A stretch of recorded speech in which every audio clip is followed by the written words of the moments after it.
सवाल यह नहीं है कि दुनिया तुम्हें क्या बनाती है, सवाल यह है कि तुम दुनिया को क्या बनाते हो।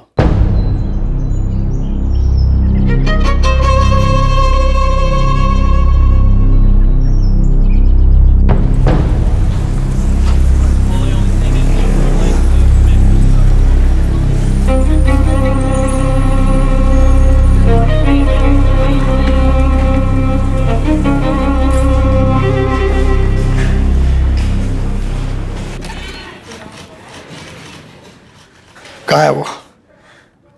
मुझे देखना है उसे। योगेश, रहने दो, हम अपना काम कर रहे हैं। मुझे एक बार मिलना है उन लोगों से, प्लीज एक बार मुझे मिलने दो। देखो योगेश, वो दोनों इस वक्त कानून की हिरासत में है। अब कानून अपने हिसाब से निपटेगा उनसे। एक बार मुझे उनसे निपटना है। प्लीज सर, मुझे एक चांस दो, मुझे उनसे पूछताछ करनी है। वो दोनों सिर्फ मौर है, असली मुजरिम कोई और है सर।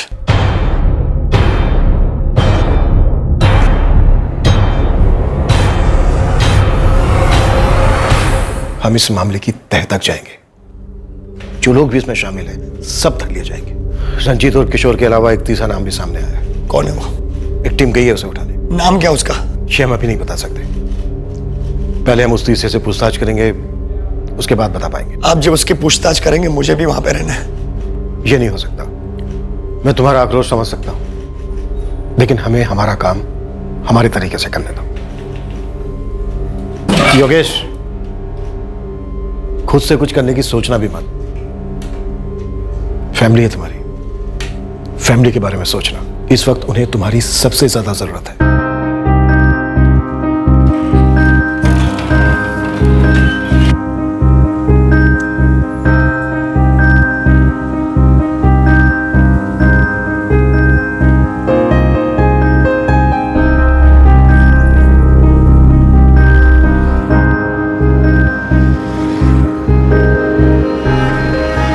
अभी वर्तमान में जो हो रहा था और करीबी भविष्य में जो होने जा रहा था, उसकी जड़ थी करीबी अतीत में हुआ एक हादसा।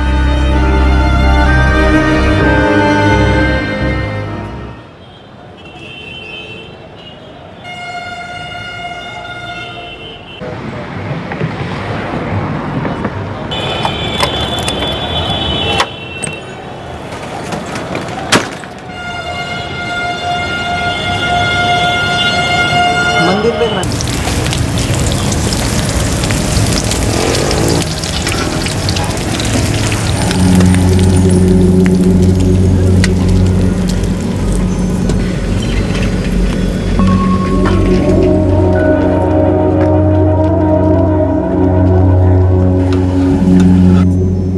काजल, काजल जल्दी कर।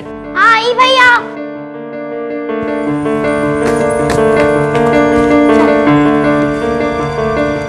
आयुष, आयुष टिफिन तो लेते जा। संभाल संभाल के। Bye mummy. Bye mummy. Bye. संभाल के जाना और साथ में रहना। हाँ। हाँ।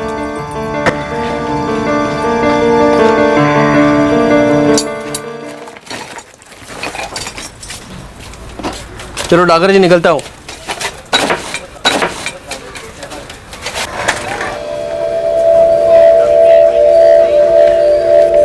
क्या बात है रंजीत, बड़ी सस्पेंस वाली नजर से घूरे जा रहे हो हमको। एक काम है, करेगा? साथ में करना है, अच्छे पैसे मिलेंगे। मैं ठहरा प्लम्बर और तू ठहरा भजिया तलने वाला। इसमें तो मुझे कोई पैसे नजर नहीं आ रहे। तू कौन से काम की बात कर रहा है? है एक काम, कीमत अच्छी है लेकिन थोड़ा टेंशन वाला है। बोल, होएगा तेरे से? तू काम तो बोल। और है कौन जो हमें इतनी कीमत देगा? कितने पैसे मिले थे? सब दोनों को लाख लाख मिलने वाला था। 10-10 हजार एडवांस भी दिया था और 90-90 हजार जो बाकी था वो बाद में मिलना था। किसके बाद में? काम के बाद में साहब। तो 1-1 लाख रुपए के लिए तुम लोगों ने ये काम किया। 460। अरे मंजिल जी, पैसे तो लेके जाइए। ये दवाई है कैसे लेनी है? मतलब चाचा, खाना खाया आपने? हाँ खा लिया। ठीक है, तो ये इसमें से एक गोली अभी खाइए आप, ठीक है? ये लीजिए पानी, और ये जो 2 गोली है सुबह, दोपहर और रात को खाना खाने के बाद लगातार 4 दिन तक लेनी है। बेटा ये वो पैसे जो अगले हफ्ते दूं तो। अरे चाचा पैसे कहाँ भागे जाएंगे। हाँ आप तबीयत का ख्याल रखिए। योगेश भैया मेरी दवाइयाँ आ गई। सब आ गई है, मैंने अलग से निकाल के रखी है। अब जरा बता भी दीजिए कब कब कौन सी लेनी है। देखिए ये जो 2 गोली है सुबह नाश्ते के बाद 3 दिन तक लगातार लेनी है। बोलिए सुनील जी, लाइए। 1 सेकेंड सुनील जी। हेलो, हाँ बोलो पार्वती। आयुष अभी तक घर नहीं पहुंचा है कोचिंग क्लासेस से। अरे आता होगा, बस छूट गई होगी। पर अंधेरा हो गया। अंधेरा होने से पहले हमेशा आ जाता है, दूसरी बस पकड़ के आ जाता। उसका मोबाइल भी बंद आ रहा है। अरे तो गेम खेलकर मोबाइल की बैटरी खत्म कर दी होगी ना। तुम फिक्र मत करो, मैं देखता हूँ। अच्छा। The number you have called is currently switched off. चाचा 2 मिनट ना।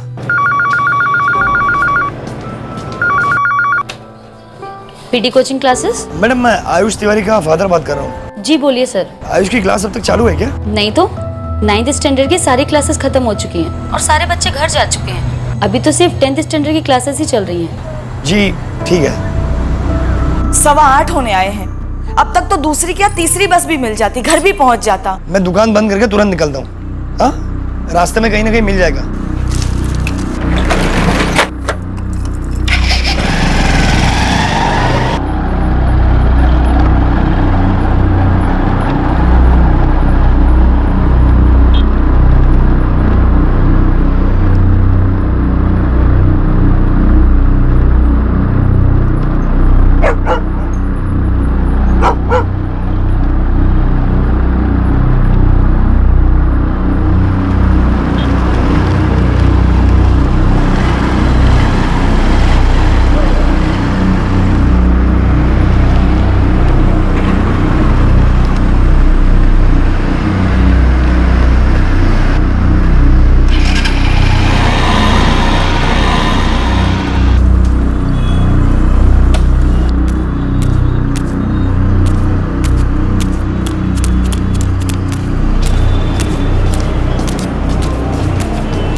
ये देखिए योगेश जी, 3:35 पे एंट्री पंच हुई आयुष की। और फिर ये देखिए 6:05 पर एग्जिट पंच हुई।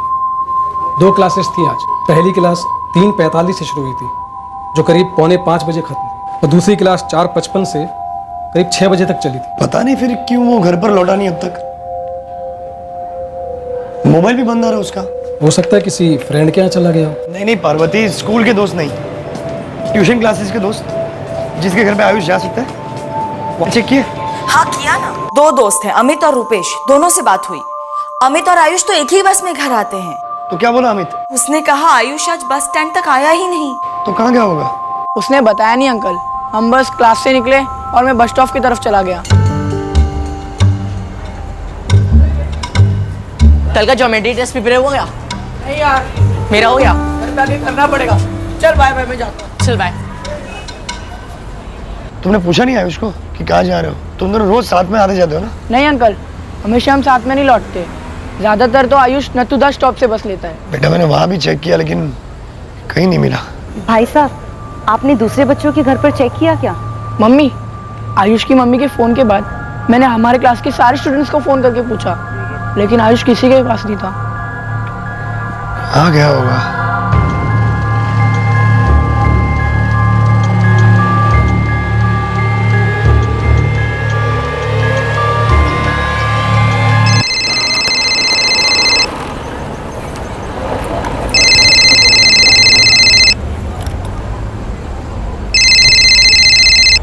आयुष कहाँ हो बेटा तुम?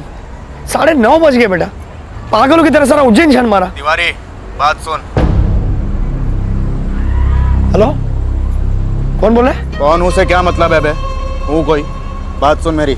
आयुष का फोन तुम्हारे पास कैसा है? आयुष का फोन उसकी जेब में ही था, मैंने निकाल लिया और तेरे आयुष को अपनी जेब में डाल लिया। उसे बाहर निकलवाना तो अब टैक्स लगेगा, सिर्फ 3 लाख। क्या बकवास कर रहे हो तुम? कौन हो तुम? दो आयुष का फोन दो। योगेश तिवारी, अगवा किया मैंने तेरे बेटे को। उसे जिंदा देखना चाहता है ना तो 3 लाख रुपए तैयार रख। कौन बोल रहे हैं भाई साहब? वो सब छोड़ और पैसा तैयार कर। वैसे ताकत है तेरे में, इतनी अच्छी खासी मेडिकल की दुकान है। 3 लाख तो तेरे लिए हाथ की मैल है। पैसा दे दे, आयुष तेरे को वापस मिल जाएगा। फिर फोन करूंगा। Hello hello hello.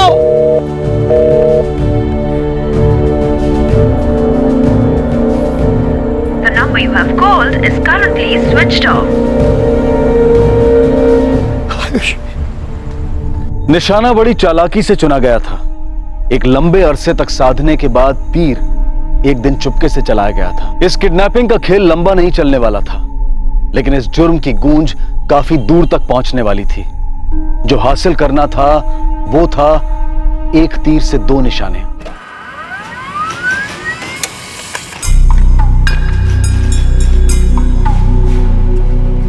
सर, जब फिरौती का कॉल आया तब आयुष के सेलफोन की लोकेशन नालखेड़ा थी। नालखेड़ा?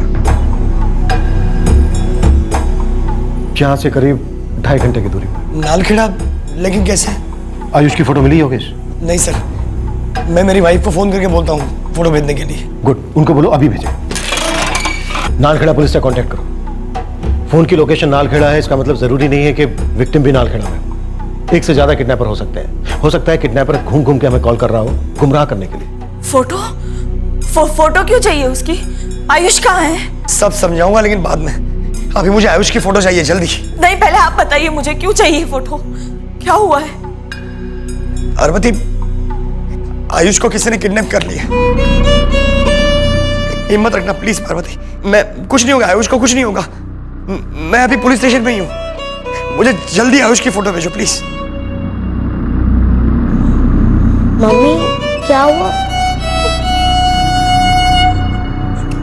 काजल, पापा को जल्दी से आयुष भैया की एक फोटो मैसेज कर, जल्दी से भेज एक फोटो। आयुष को अगर कोचिंग क्लास के बाहर से उठाया जाता तो उसने शोर जरूर मचाया, लेकिन उसने शोर नहीं मचाया। जी मतलब किडनैपर कोई जान पहचान वाला हो सकता है जिसके कहने पर आयुष बड़ी आसानी से उसके साथ चला गया हो। तुम्हें किसी पर शक है योगेश? नहीं सर, शक तो किसी पर नहीं है सर, लेकिन ये कैसे हो सकता है सर? रोज ट्यूशन क्लासेस के बाद म्युनिसिपल बस लेकर आयुष घर आता है अपने आप से। सर, आयुष की फोटो 2 मिनट में फैक्स होगी, तब तक आप नाकाबंदी बढ़ा दो। पूरी संभावना है कि बच्चा किसी व्हीकल में। उसकी लास्ट सेलफोन लोकेशन नालखेड़ा बता रहा है। सारे होटल्स, लॉजेस, सारे वीराने, हर जगह चेक करो। बच्चे की उम्र 14 साल है। 14 साल का लड़का अगवा किया गया है। नाम Ayush Tiwari, sky blue T shirt और नीली जीन्स पहना हुआ था। रिपीट, उम्र 14 साल, स्काई ब्लू टी शर्ट और नीली जीन्स पहना हुआ था।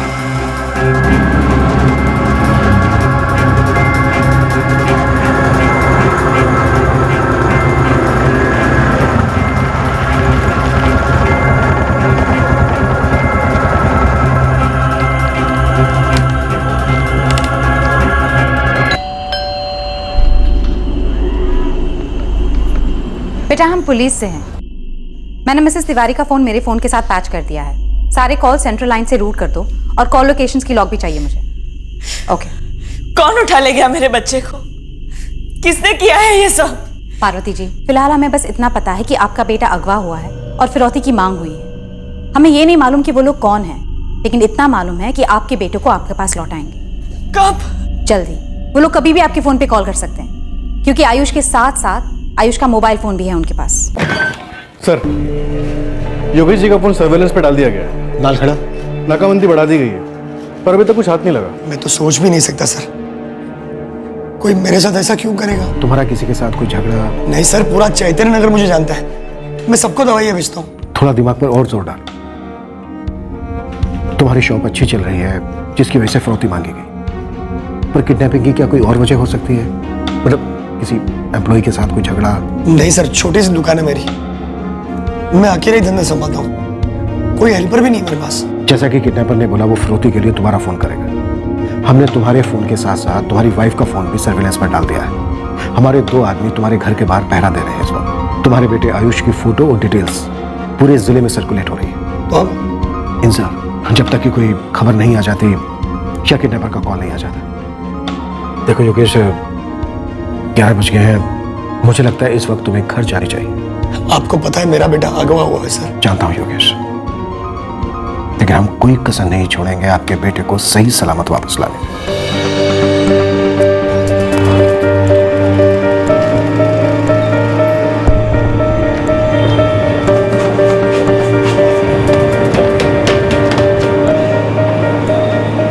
सर इस इलाके में कोई सीसीटीवी है नहीं वैसे, पर हाँ मेरी क्लासेस के अंदर और बाहर दोनों जगह आप चाहें तो वो दिखा सकता हूं आपको। दिखाइए। 12 बज गए सर, अभी तक कोई कॉल नहीं आया। किडनैपर का पहला कॉल आया 9:30 बजे। आयुष अपनी क्लास से 6:05 पर निकला। एग्जिट स्टैम्प और सीसीटीवी ये कंफर्म करते हैं, लेकिन वो अपने बस स्टॉप पर नहीं जाकर कहीं और गया। उसने शोर भी नहीं मचाया, मतलब वो किडनैपर के साथ खुद गया। किडनैपर या किडनैपर्स शायद उसकी जान पहचान वाले रहे। जानने वालों की कमी नहीं होगी सर। योगेश का मेडिकल स्टोर काफी पॉपुलर है, पिछले 6 सालों से चल रहा है, जब से ग्वालियर से यहाँ उज्जैन शिफ्ट हुए थे। और योगेश का कहना है कि कभी उसकी किसी के साथ कोई दुश्मनी नहीं थी।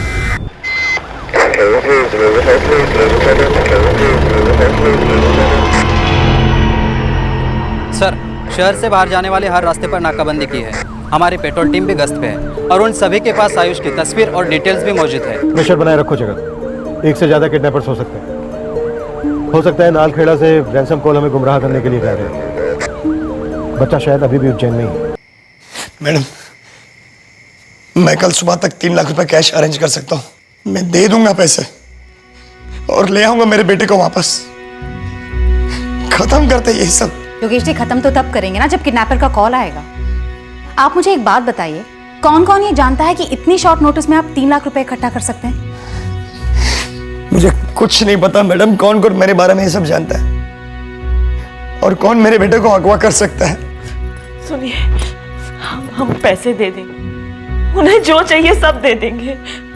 बस मेरा बेटा वापस चाहिए प्लीज। पार्वती जी, हमारी भी यही कोशिश है कि आपके बेटे को आपके पास जल्द से जल्द सही सलामत लौटा दें।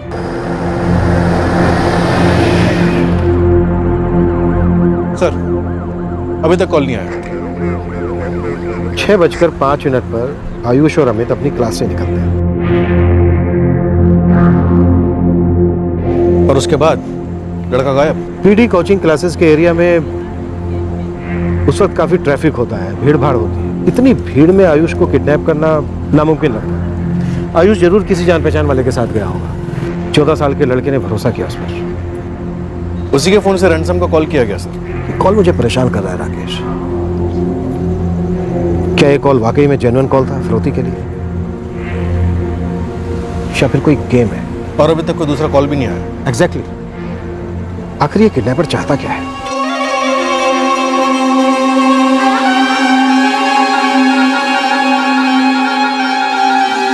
समझ में नहीं आ रहा है, किसी की हमसे क्या दुश्मनी हो सकती है? दुश्मनी तो थी, और जब खुलासा हुआ कि वो कौन था, तब तिवारी परिवार पर अविश्वास की बिजली कड़क गई। ऐसा झटका लगा सभी को कि एक ही सवाल की बारिश होने लगी कि क्यों, आखिर क्यों? इस जुर्म का जो मकसद था, इस जुर्म के द्वारा मुजरिम जो हासिल करने निकला था, उस मकसद ने एक बाप को निचोड़ कर रख दिया।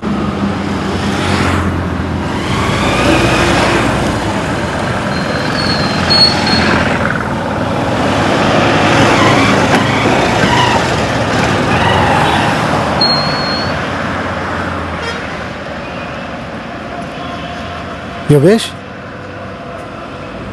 योगेश, घर पर सब इंतजार कर रहे हैं तेरा यार। ये काम सिर्फ रंजीत और किशोर का नहीं हो सकता। उनकी मुझसे क्या दुश्मनी हो सकती है? अरे भाई रंजीत, 3 प्लेट पकौड़े पार्सल देना, आलू और प्याज के मिक्स। जी योगेश जी, बस अभी गरम गरम तल देता हूँ। घर ही भिजवाने हैं? हाँ, बच्चे लोग जिद कर रहे हैं। आप दुकान संभालिए, मैं भिजवा दे रहा हूँ। पता है कितनी बार मैंने रंजीत को मुफ्त में दवाई दी थी, क्योंकि मुझे मालूम था उसकी कमाई बहुत कम है। देखिए यार, पता नहीं इसमें कितना सच है और कितना झूठ। बस सुनने में आया कि पुलिस ने अतुल कुमार को उठवा लिया है। अरे देखिए सर, मुझे फंसाया जा रहा है सर। एक भजिया वाला और प्लम्बर में नाम लेते तो मैं गुनहगार हो गया सर। ये क्या बात हुई सर? आपको जरूर गलतफहमी हुई है सर। सर ये ऐसा नहीं कर सकते सर।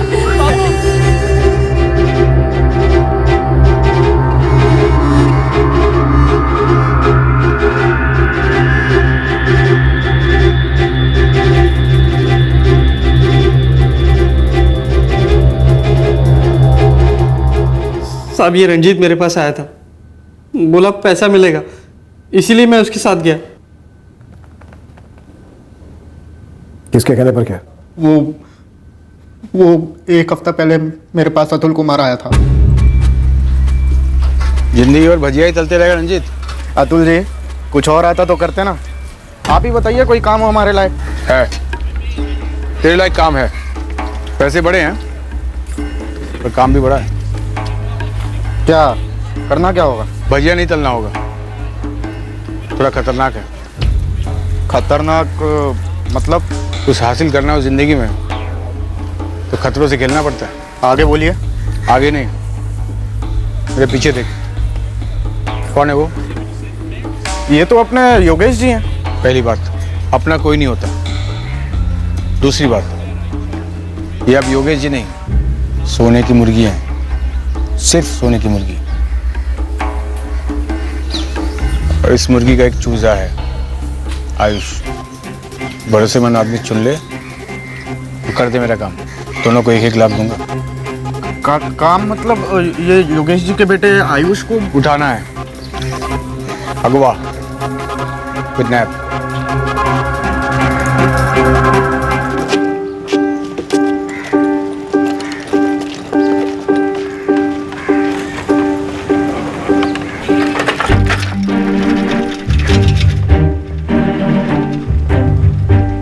पता है बहुत मजा आया। दिनेश सर का लेक्चर था ना, हम पेपर्स पर उठा के फेंक रहे थे। तो बहुत मारते। तू कल जल्दी आ जाना। चल बाय। चल बाय।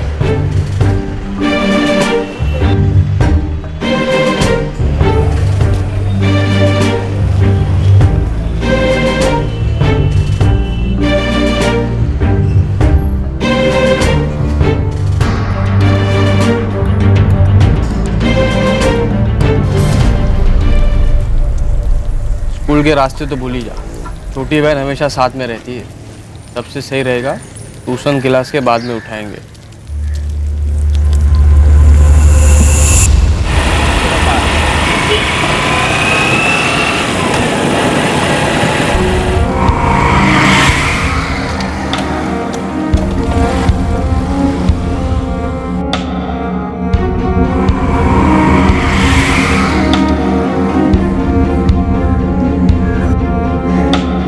करना पड़ेगा। चल बाय बाय जा। चल बाय।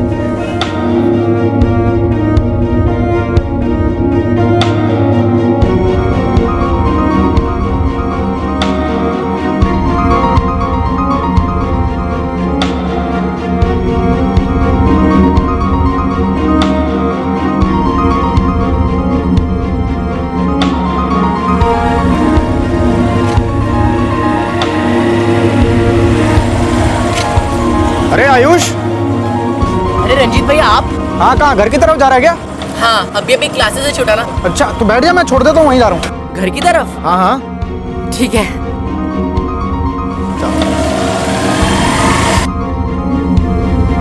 अरे किशोर, यहाँ क्या कर रहा तू? और साइकिल की तरह तेरी पंचर हो गई है। तो तेरी अच्छा वहाँ मिल गया, आजा बैठ जा। हाँ। ये पसंद ट्रिपल उठा लेती है। आयुष आगे हो जाए, मेरा दोस्त।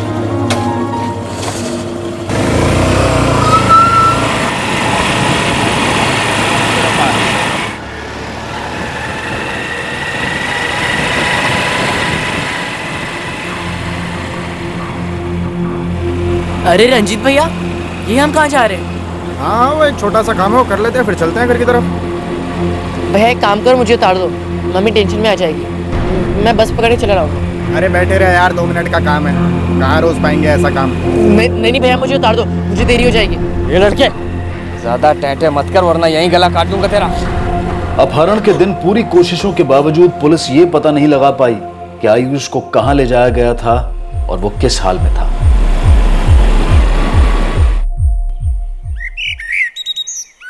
अपहरण के अगले दिन पुलिस पर जबरदस्त दबाव बढ़ने लगा और तिवारी परिवार पर खौफ के घने बादल छाने लगे।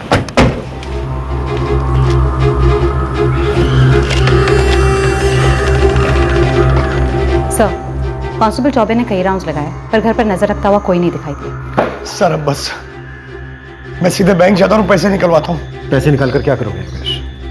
किडनैपर ने अभी तक दूसरा कॉल ही नहीं किया। योगेश जी, पार्वती जी, आप लोग दिमाग पर जोर देकर बताइए कि यहाँ उज्जैन में या फिर ग्वालियर में जहाँ आप लोग पहले रहते थे, वहाँ पे किसी से कोई अनबन, कोई झगड़ा या फिर कोई दुश्मनी? किसी से कोई दुश्मनी नहीं हमारी। ऐसे कैसे किसी पर भी इल्जाम लगा दे हम लोग?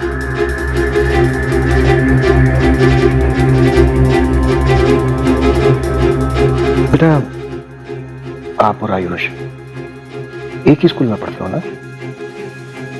आपके आयुष भैया का स्कूल में किसी के साथ कोई झगड़ा हुआ, कोई अनबन, कोई तू में? सर स्कूल में किसी बच्चे का झगड़ा नहीं होता, और किसी का झगड़ा होगा तो कोई किसी को अगवा कर लेगा। हाँ कर लेगा।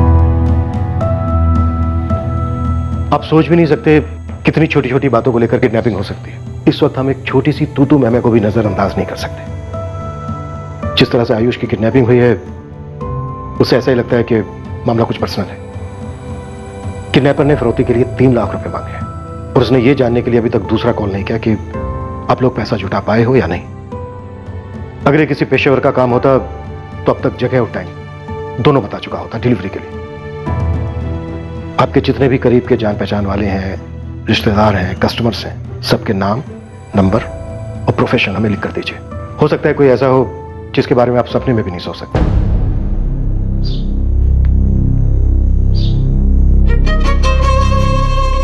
नशक अभी होने वाला था अपने स्टोर के सामने बंद भजिए के स्टॉल पर। नशक तब होने वाला था जब आयुष का पता चलता।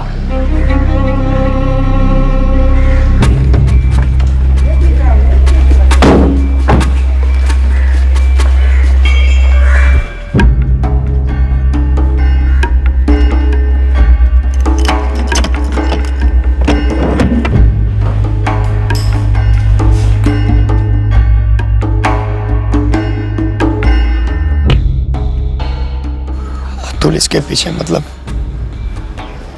अतुल के पीछे डॉक्टर गोविंद त्रिवेदी। चल घर चलते हैं यार, वो काजल और भाभी की हालत खराब है। ये बात मेरी समझ में पहले क्यों नहीं आई? ये था बैर, ये थे दुश्मनी की वजह। किडनैपर का कॉल आया? नहीं सर, अभी तक तो नहीं। योगेश के सारे कॉल रिकॉर्ड्स मैंने चेक किए, लेकिन कुछ बन नहीं रहा सर। आयुष के फोन रिकॉर्ड्स? सर आयुष के सारे कॉल्स उसके दोस्तों या फिर उसके माँ बाप को किए गए। राकेश, कुछ सीरियस गड़बड़ है। सर मैंने खबरियों को काम पे लगा दिया। योगेश का कोई ऐसा एंगल जो हमसे छुपा रह गया हो, और हिस्ट्री शीटर्स को भी काम पे लगा दिया। कहीं कोई ऐसा किडनैपिंग गैंग जिससे सुपारी मिली हो। सर पूजा इस योगेश तिवारी के मोहल्ले और उसकी दुकान के आसपास के सभी लोगों से पूछताछ कर रही है, ये देखने के लिए शायद कहीं कुछ छुपा रह गया हो या फिर हमें पता ना चला। या फिर छुपा रहे हो।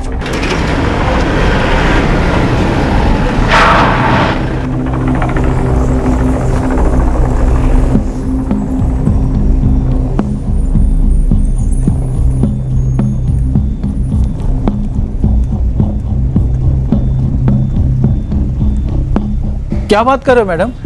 कब हुआ ये? पहले आप बताइए, योगेश तिवारी का किसी के साथ झगड़ा हुआ है? छोटी से छोटी बात कुछ याद आती है आपको? नहीं नहीं मैडम, और अगर ऐसा कुछ हुआ भी हो तो ऐसे बच्चे के साथ कौन क्यों दुश्मनी निकालेगा?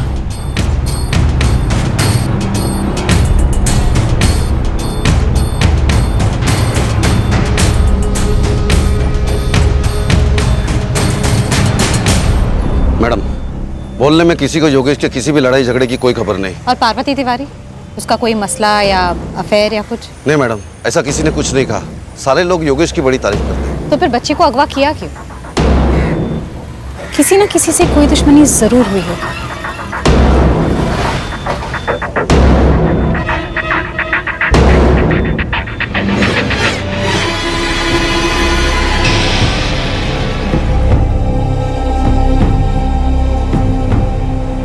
उस समय जब पुलिस इस अपहरण के पीछे कोई मोटिव, कोई मकसद ढूंढ रही थी, तब मकसद ठीक तिवारी परिवार की नाक के नीचे था। गुड मॉर्निंग डॉक्टर साहब। Good morning. पर वो उसके इरादे को सूंघ ही नहीं पा रहे थे। साहब, उनके पास क्या सबूत है साहब? मैंने उनको ये सब काम करने के लिए कहा साहब।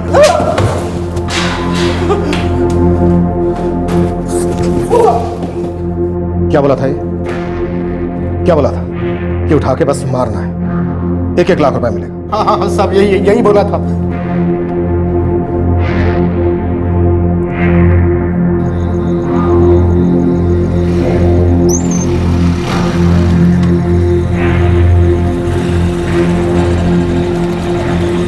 फैसला हो गया कि आयुष को कहाँ से उठाना है। कहाँ से उठाओगे? ट्यूशन क्लास के बाहर से, वही सबसे सही जगह है। कब उठाओगे?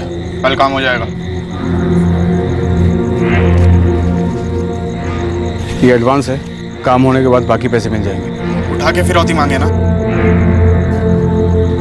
फिरौती से मुझे कोई मतलब नहीं है। आयुष को उठाओ, तुरंत मार दो। फिरौती मांगना है मांगो, मुझे कोई फर्क नहीं पड़ता है। और अगर फिरौती मिली तो तुम दोनों का बोनस होगा।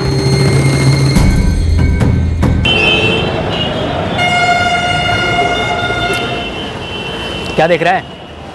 देख, ये कब मिली तुझे? आज सुबह बाईपास के पास, वो नारायण भाई के खेत के पास जो मैदान है ना, वहां पर।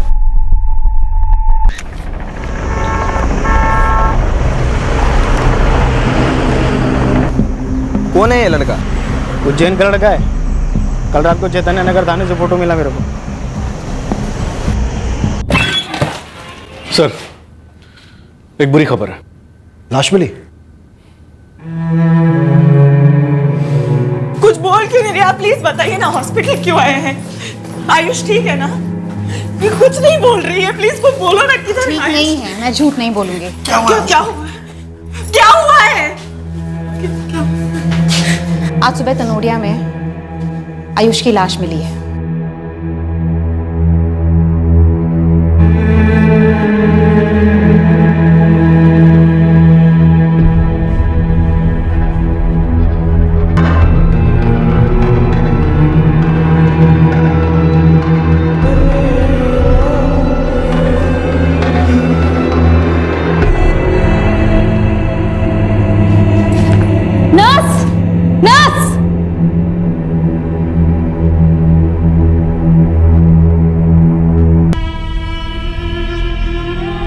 हम पता लगा रहे हैं, वो जो भी है बहुत जल्द हम उसे धर लेंगे।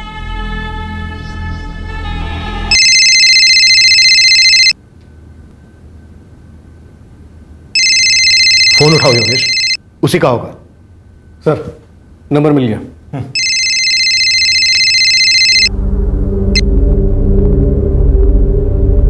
तिवारी, बच्चे को जिंदा देखना है कि नहीं तुझे? कौन बोल रहे हो तुम? मैं जो भी बोल रहा हूँ, तूने 3 लाख तैयार किए कि नहीं? हेलो। थोड़ी देर और बात करनी चाहिए थी योगेश।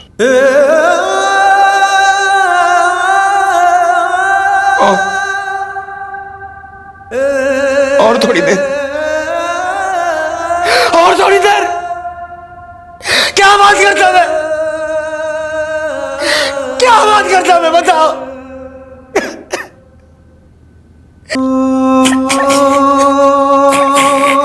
चैतन्य नगर से ही कॉल था, 44467898। सिम कार्ड किसी रंजीत चौहान के नाम का है। फ्रेंड्स, रिलेटिव, कस्टमर्स की जो लिस्ट दी थी योगेश ने, उसमें रंजीत चौहान का नाम है? No sir. रंजीत चौहान को जानते हो? रंजीत चौहान?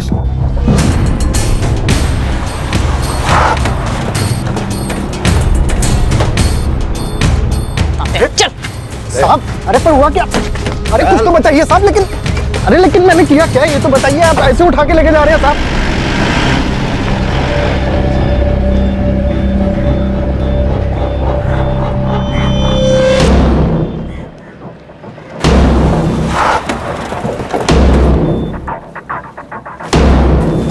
क्या हुआ? क्या हुआ साहब? अरे क्या हुआ? अरे कहाँ लेके जा रहे हो? अरे भाई क्या हुआ? अरे साहब, मैंने कुछ नहीं किया साहब। साहब छोड़ दो मुझे। अरे साहब, मैं कह रहा हूँ ना।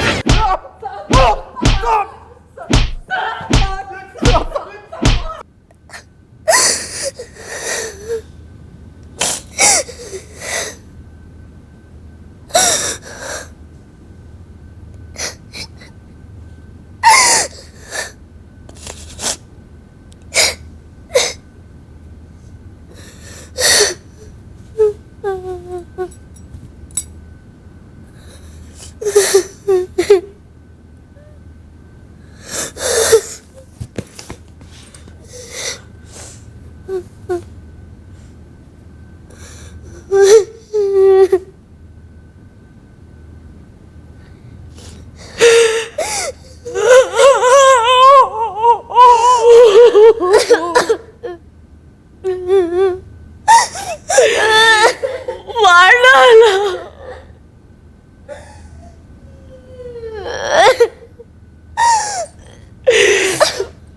मेरे बच्चे ने किसी का क्या बिगाड़ा था? उसको क्यों मार डाला?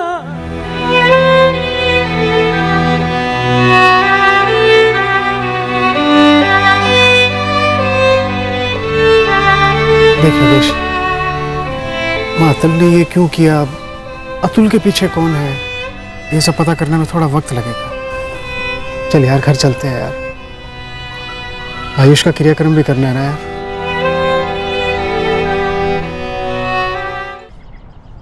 कोई सुना मत मेरे बच्चे को, मुझे किसी की मदद नहीं चाहिए, किसी की मदद नहीं चाहिए मुझे, और मैं अब किसी की मदद नहीं करूंगा, ना दुकान पर, ना घर पर, ना कहीं और। हाँ सर, मैंने ही करवाया। क्यों क्यों? उसने मेरे पेट पे लात मारी सर। 6 साल पहले तक यहाँ चैतन्य नगर में सिर्फ और सिर्फ एक ही मेडिकल स्टोर था, मेरा और फिर यादव का साहब मेरे सारे ग्राहक को अपनी तरफ करने लगा।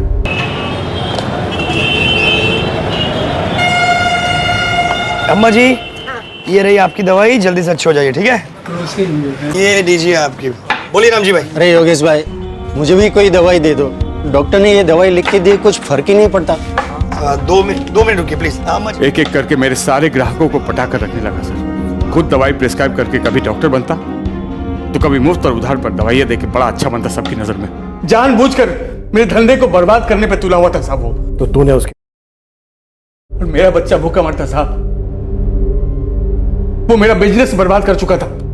मैं कर करा के क्या करता था, खून उबलता था मेरा उसको देखकर।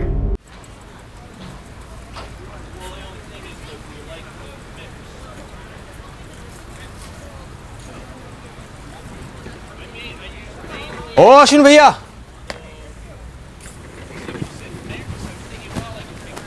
क्या बात है, बहुत मुरझाए हुए लग रहे हो। बहुत तेज बुखार है, डॉक्टर के यहाँ से आ रहा। दिखाइए पर्ची दिखाइए।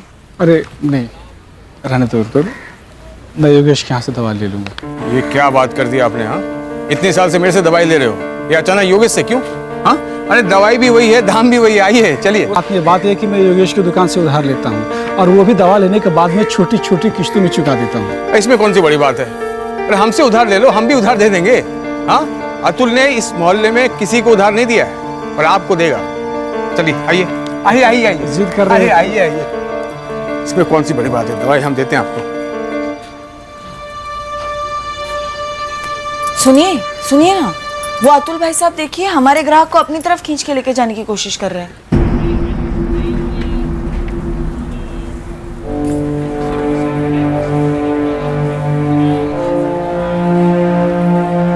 ये क्या तरीका धंधा करने का अतुल जी? अश्विन भाई मेरी दुकान में आ रहे थे ना, आप ऐसे कैसे खींच के लेके गए मेरे ग्राहक को? उल्टा चोर कोतवाल को डांटे। तुम्हारे जितने भी ग्राहक हैं ना, सबके सब मेरे हुआ करते थे। सबके साथ चुपड़ी चुपड़ी बातें करके अपनी तरफ घुमा लिया तुम। कोई दूध पीता बच्चा नहीं है, सब अपनी मर्जी से आते हैं मेरी दुकान में, क्योंकि मैं अच्छी सर्विस देता हूँ, तुम्हारी तरह नहीं करता हूँ। किसी और के ग्राहक को खींच कर ले जाते अपनी दुकान में चोरी चपाटे से। सामान संभाल के। हाँ, चोर किसको बोला? तो यहाँ चैतन्य नगर में सब कायदे से चल रहा था। ये कायदा है? यही कायदा है। वो डॉक्टर त्रिवेदी के वहाँ लोग जाते थे, फिर मेरे यहाँ आके दवाई खरीदते थे, जैसे दुनिया भर में होता है। पर तुम तो खुद डॉक्टर बने बैठे हो, खुद दवाई प्रिस्क्राइब करते हो। डॉक्टर त्रिवेदी भी खफा है तुमसे, उनके सारे पेशेंट तुमने अपनी तरफ कर लिए हो। वो तो हम शराफत दिखा रहे, कुछ कर नहीं रहे। अरे हम कुछ कर नहीं रहे तो इसका मतलब ये समझो मत कि हम कुछ कर नहीं सकते। हमारे इलाके में घुस के हमारे ही धंधा चौपट कर रहे हो तुम। जाओ यहाँ से। मैं तो जा रहा हूँ, लेकिन तुम संभाल सकते हो तो संभालो अपनी डुबती नैया को। दोनों के दोनों चोर हो चोर, तुम और डॉक्टर त्रिवेदी। जो दवाई की जरूरत नहीं वो भी प्रिस्क्राइब करते डॉक्टर त्रिवेदी, और तुम बेचते हो। दोनों मिलकर गरीबों को लूटते हो। अरे बंद करो ये सब, वरना एक दिन गरीबों की ऐसी हाई लगेगी कि ना ये दुकान भी बंद हो जाएगी। चोर कहीं। मुझे उसने चोर बोला था साहब, गलत तरीकों से मेरा बिजनेस हासिल कर लिया उसने, तो बस मैंने भी तय कर लिया, इसे चोट दूंगा और ऐसी चोट दूंगा जिसकी कोई दवा नहीं होगी। एक 14 साल के बच्चे को मरवाकर तूने चोट दी। अब मैं तुझे बताता हूं चोट क्या होती है।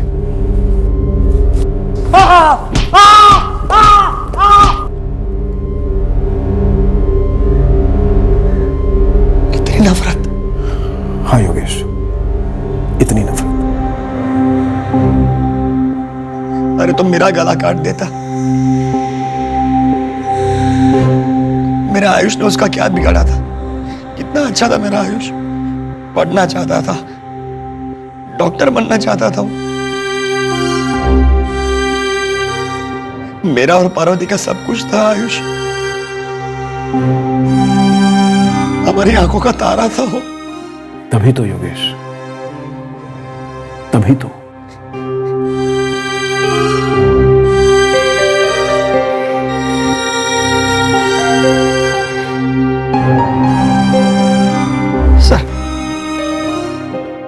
सर ये सिर्फ अतुल का किया कराया नहीं हो सकता, इसके पीछे डॉक्टर त्रिवेदी है।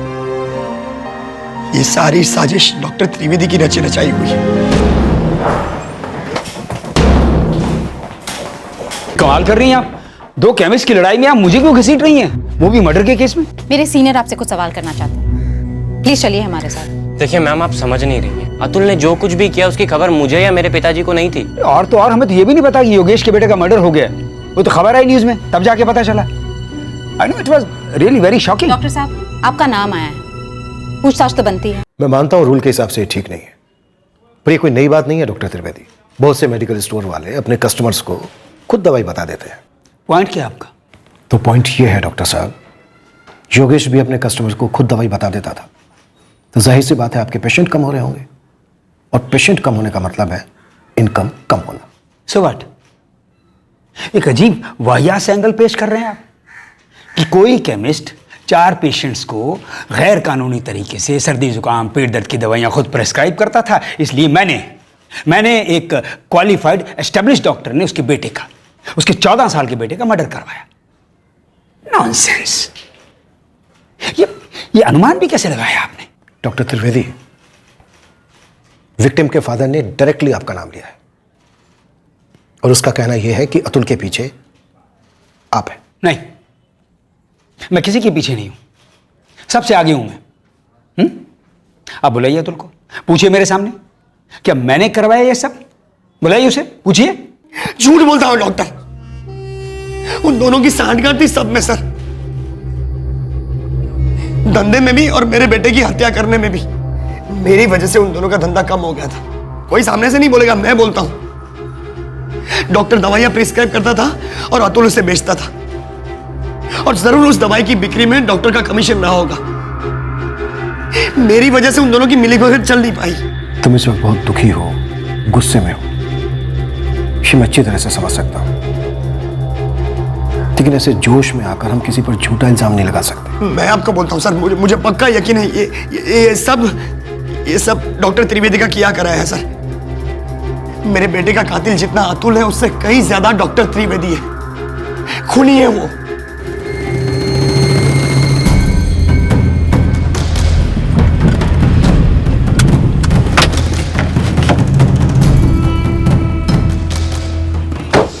कबूल करो, हटो। कबूल करो, तुम में हिम्मत नहीं थी और नहीं अतुल में मेरे धंधे को नुकसान पहुंचाने की।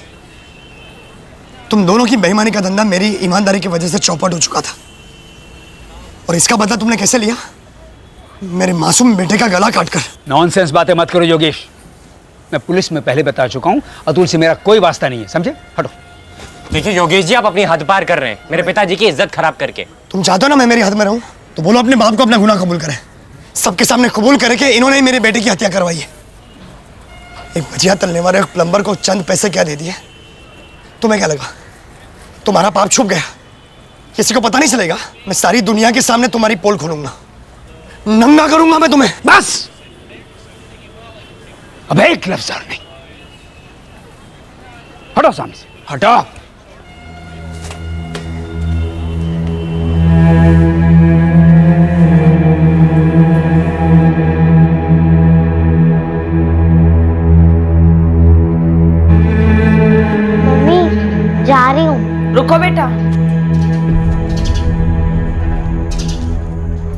संभल के जाना। हाँ, काजल बेटा, आज के बाद तुम कभी अकेले नहीं जाओगी।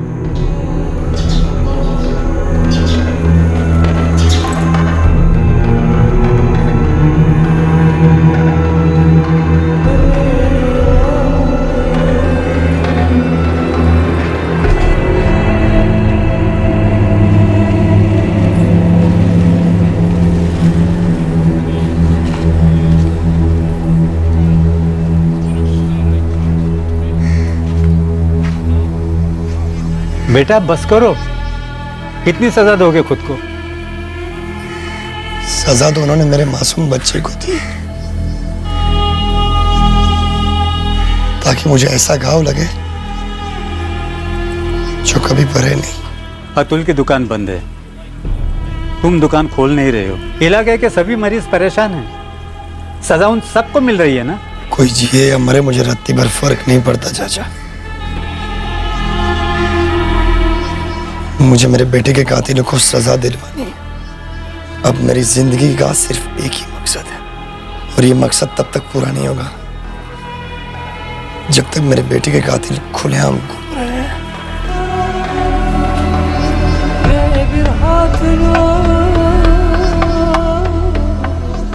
योगेश के अंदर कुछ टूट चुका था। वो अपना काम तो किए जा रहा था, पर मानो वो कोई बेजान सी कठपुतली था जिसकी टोर किसी भयंकर अंधेरे में अटकी हुई थी।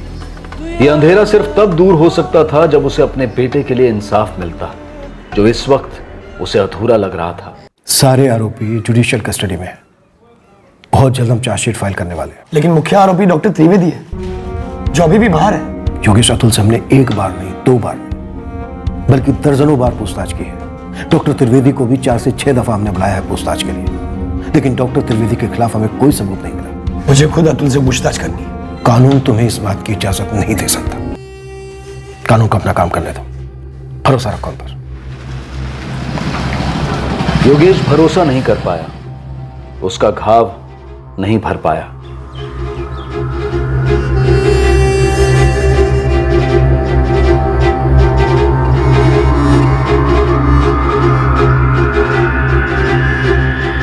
घाव नासूर बन चुका था। योगेश अब उसका इलाज खुद करने पर उतर आया था।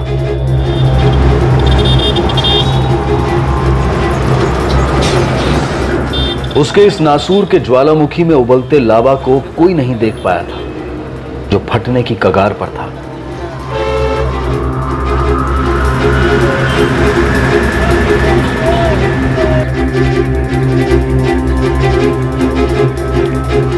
जी, मेरा नाम योगेश तिवारी है।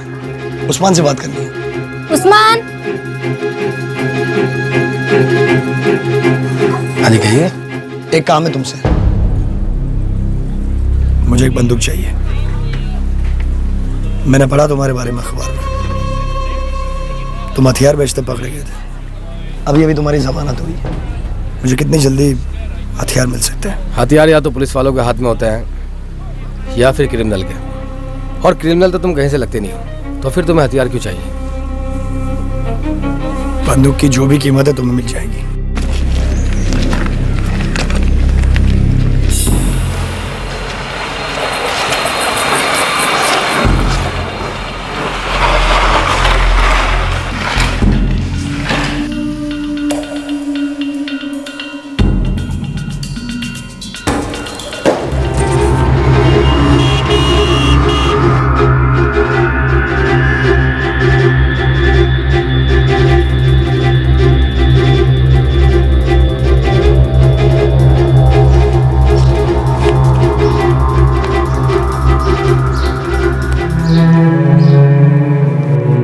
पापा, अब स्कूल जाने का बिल्कुल भी मन नहीं करता। पहले भैया आते थे ना मेरे साथ।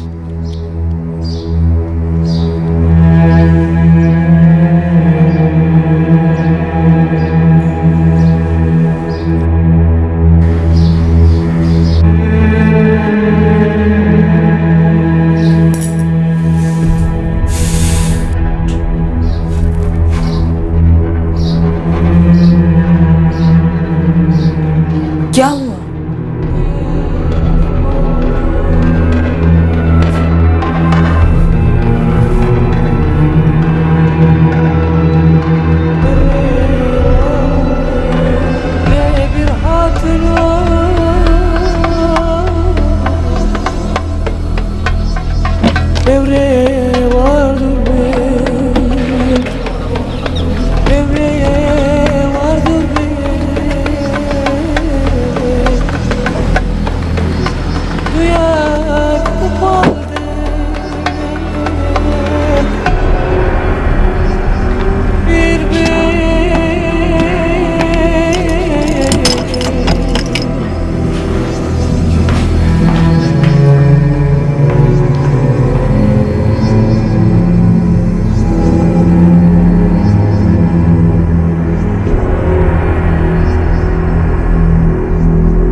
डॉक्टर गोविंद त्रिवेदी का लड़का मनोज डेड ऑन अराइवल, 4 गोलियां दागी गई थी।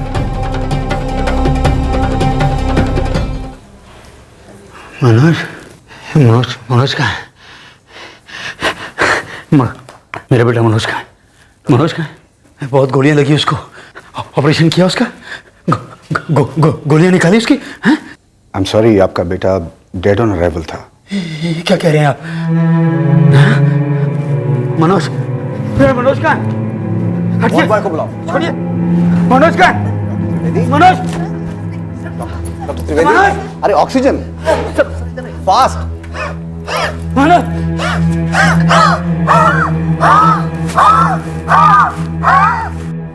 मेरा निशाना सिर्फ मनोज था। तुमने डॉक्टर त्रिवेदी के सर पर भी मारा, गन से मारा।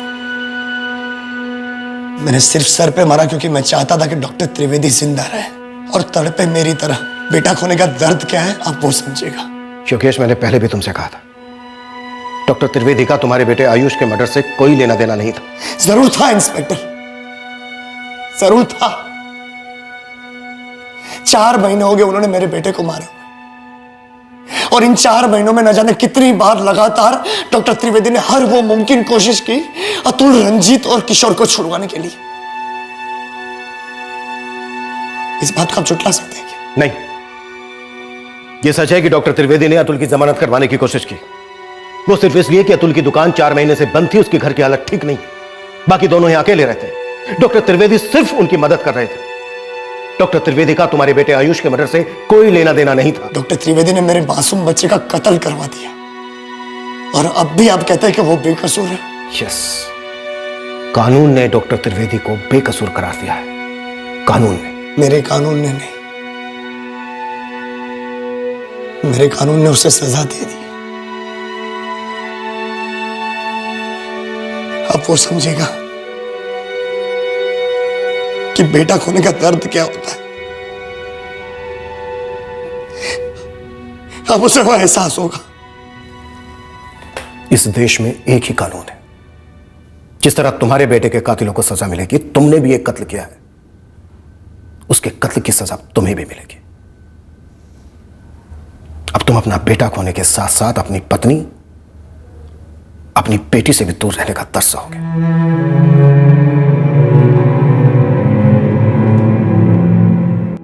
आयुष को खोने का दर्द मैं सहन नहीं कर पाया पार्वती।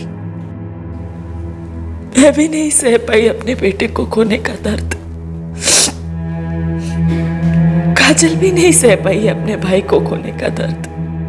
अब मैं अपने पति को खोने का दर्द सहूंगी, और काजल अपने पिता को। अब इस दर्द को मिटाने के लिए हम किसका कत्ल करें?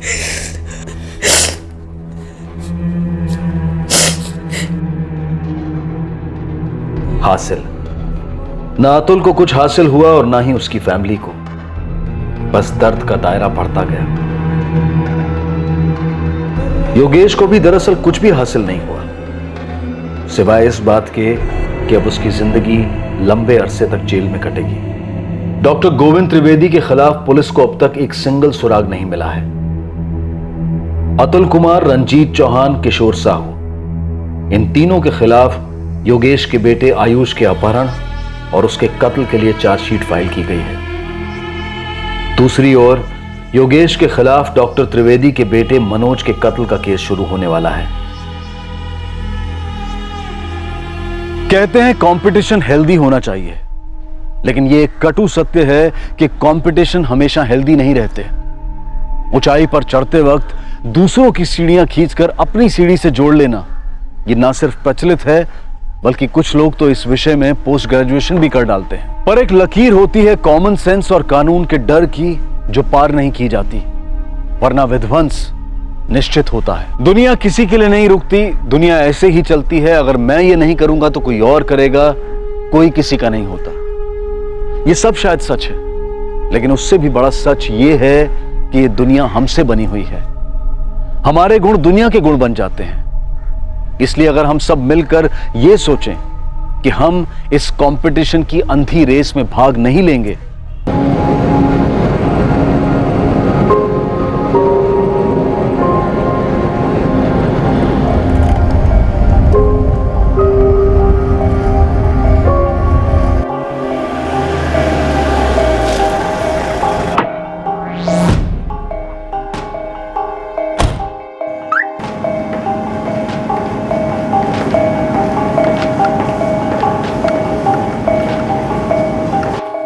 गुल साहब, आप जिन्हें खोज रहे हैं ये वो नहीं है। शनवीर जी, फिर भी एक बार देखना चाहता हूं। आपने कहा लड़की 12 साल की और लड़का 13 साल का है। जी। एक बार देखना चाहता हूं। चिल्ड्रंस होम में इस वक्त।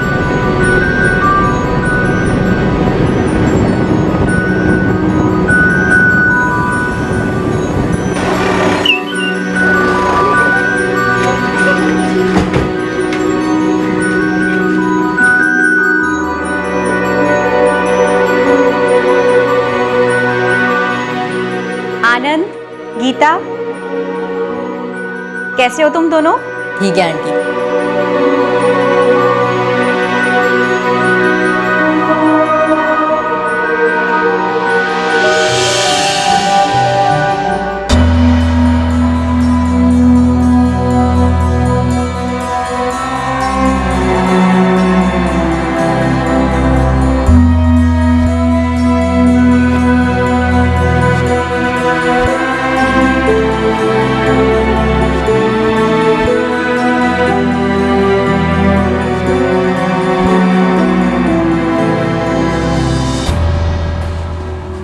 ये 12 और 13 साल के। जी सर, ये वो नहीं हो सकते जिन्हें आप ढूंढ रहे हैं। इनके माँ बाप ट्रेस हो चुके हैं। कहाँ इनके माँ बाप? मध्य प्रदेश। आज शाम तक वो सारे डॉक्यूमेंट्स लेकर यहाँ आ जाएंगे।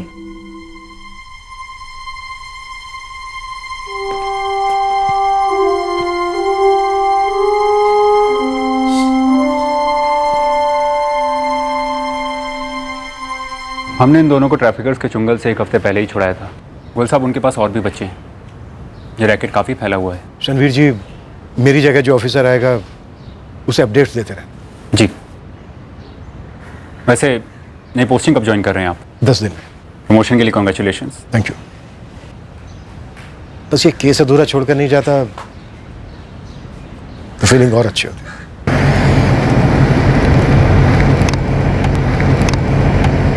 इस अधूरे केस को अंजाम देने के लिए अब तक काफी इंतजार करना पड़ा, और कब तक करना पड़ेगा काश ये पता होता मुझे। उन बच्चों के माँ बाप वो भी इंतजार कर रहे होंगे।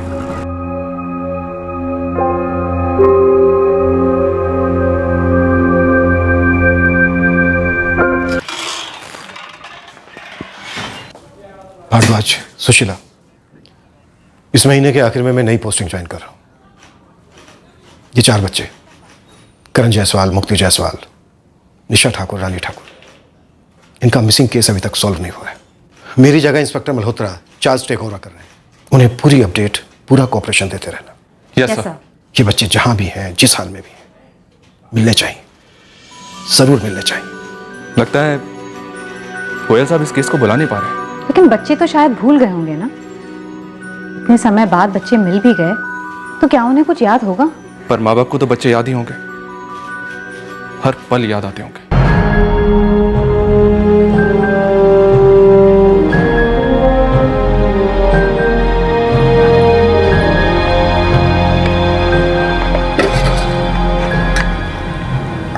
काश बच्चे जल्दी मिल जाए। 2 साल काफी लंबा अरसा होता है।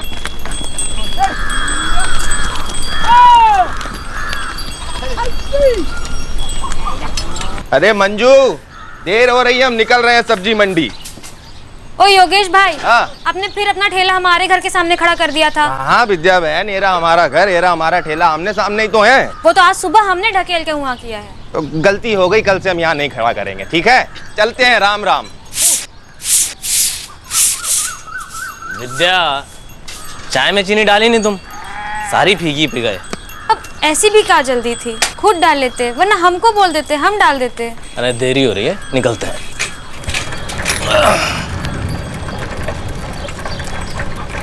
अरे कहाँ रह गई बिमला? अरे जल्दी करो, देरी हो रहा है। हाँ हाँ आई। करण, मुक्ति, उठ जाओ जाओ जाओ, अरे उठ जाओ जल्दी से।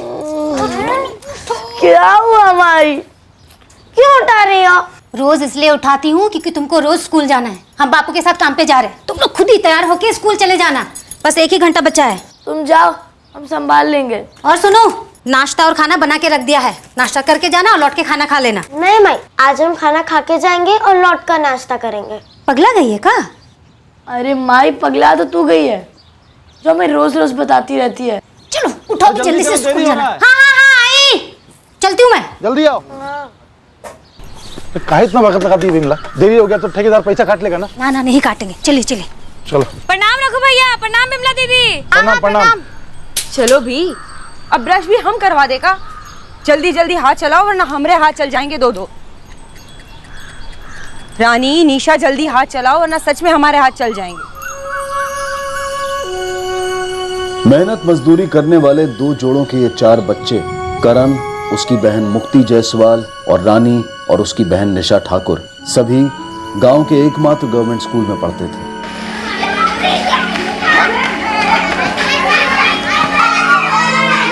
करण 5वीं कक्षा में था, उसकी बहन मुक्ति और रानी 3री कक्षा में थी और रानी की बड़ी बहन निशा 4थी कक्षा में थी। चलो चलो क्लास में चलो।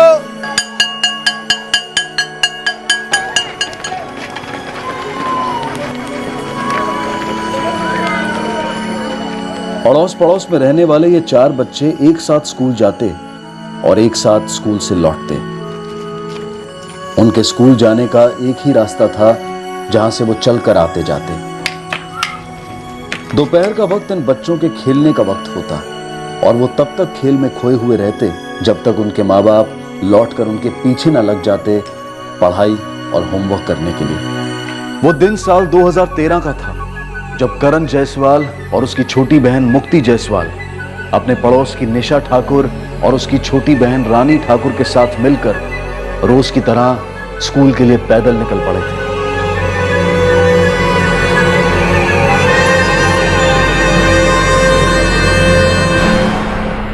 लेकिन 2013 के उस दिन ये चारों बच्चे अपने घर नहीं लौटे।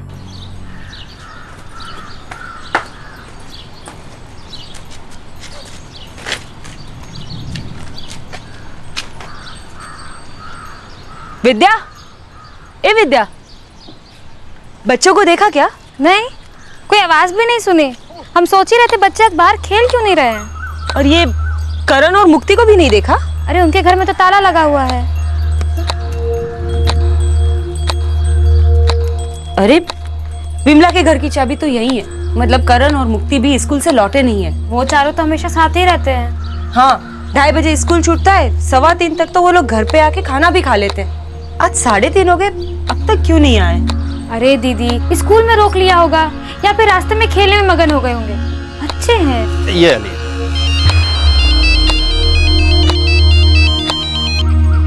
क्या हुआ रे मंजू?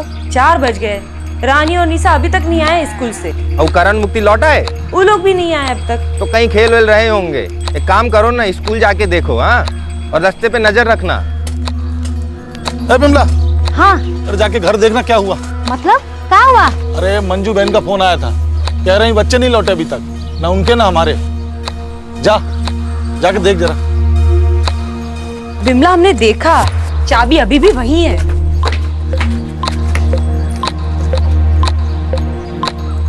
शायद खाना वाना खा के कहीं खेलने मिलने गए हो। अंदर देख लेते हैं।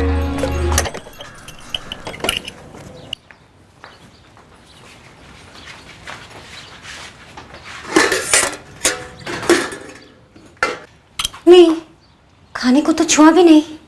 मंजू दीदी, बच्चे आते तो पता तो चलता, आवाज तो होती ना। अरे पर 5 बज गए, आज तक ऐसा कभी नहीं हुआ।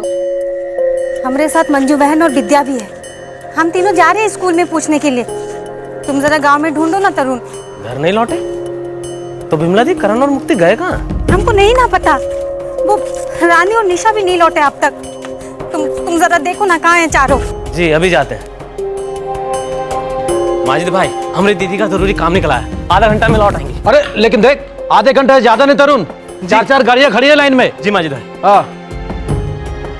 अरे स्कूल तो बंद हो गया, स्कूल में कहाँ से होंगे बच्चे? घर पे भी तो नहीं है ना। भैया जरा स्कूल के कमरे खोल के तो देख लो, पता चला कि खेलते खेलते वो ही रह गए। अरे कैसी बात कर रहे हो जी? एक क्लास देखने के बाद ही बाहर से ताला लगाता हूँ मैं। अरे भैया, काहे इतना बहस कर रहे हो? एक बार ताला खोल के दिखा दोगे तो कौन सी आफत आ जाएगी।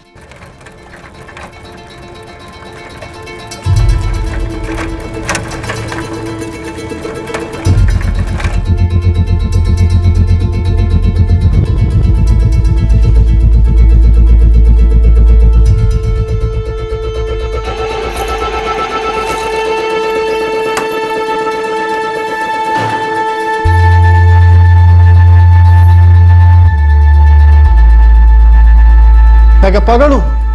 ये क्लास में बच्चे बैठे और मैं बाहर से ताला लगा दूंगा।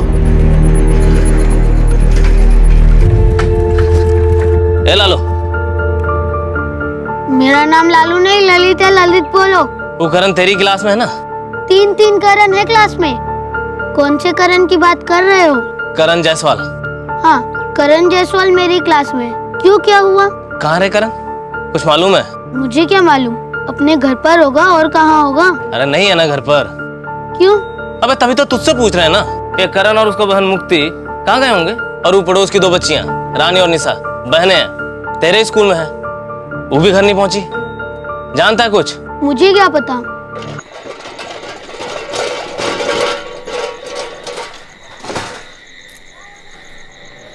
कोई खबर मिली? ना योगेश, पूरा गांव छान लिए हम, कहीं नहीं मिले। गांव के जितने बच्चे स्कूल में पढ़ते हैं सभी से पूछ लिया। क्या योगेश भाई, आपने फिर अपना ठेला हमारे घर के सामने खड़ा कर दिया। ए विद्या, तुम्हारा दिमाग खराब है क्या? यहाँ बच्चे घूमे, तुम्हें ठेला की पड़ी है? अरे नहीं नहीं, हम तो बस कह रहे थे, वो रोज योगेश भाई को याद दिलाना पड़ता है ना, वरना वो कहते हैं कि उन्होंने नहीं लगाया। अरे बस करो अब। क्या करें रघु, अब बच्चे ऐसे कैसे गायब हो सकते हैं? योगेश भैया, जीजा जी, हमें लगता कि अब हमें पुलिस में रिपोर्ट लिखानी चाहिए। इतने छोटे बच्चे हैं, ना स्कूल में है ना सारे गांव में। इतनी रात हो गई, घर नहीं लौटे, हमें कुछ गलत लगता है।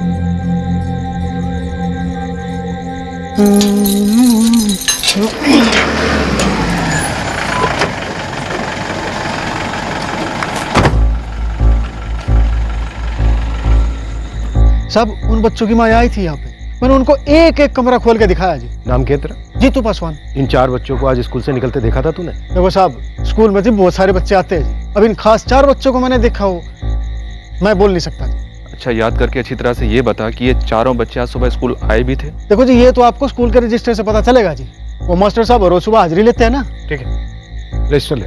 पर साहब वो तो स्टाफ कमरे की अलमारी में है, और अलमारी की चाबी हेडमास्टर साहब के पास है। देख जीतू, हेडमास्टर साहब आसपास ही रहते होंगे और उनके पास मोबाइल तो होगा ही, तेरे पास उनका नंबर होगा जो तेरे मोबाइल में होगा। 4 बच्चे स्कूल से घर ना पहुंचे तो ढूंढना तो पड़ेगा ना उन्हें। 1 मिनट, 44 78 72 575।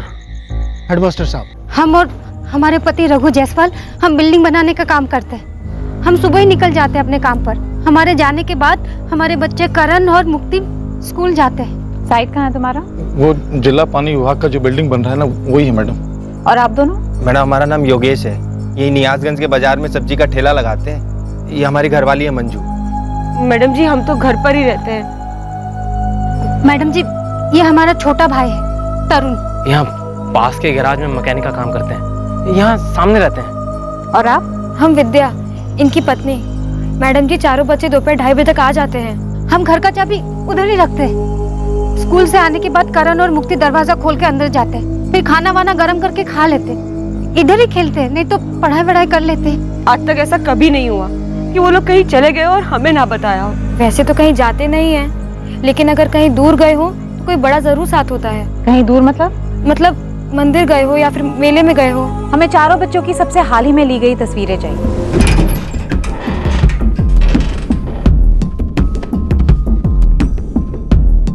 तीसरी कक्षा, मुक्ति और रानी का क्लास।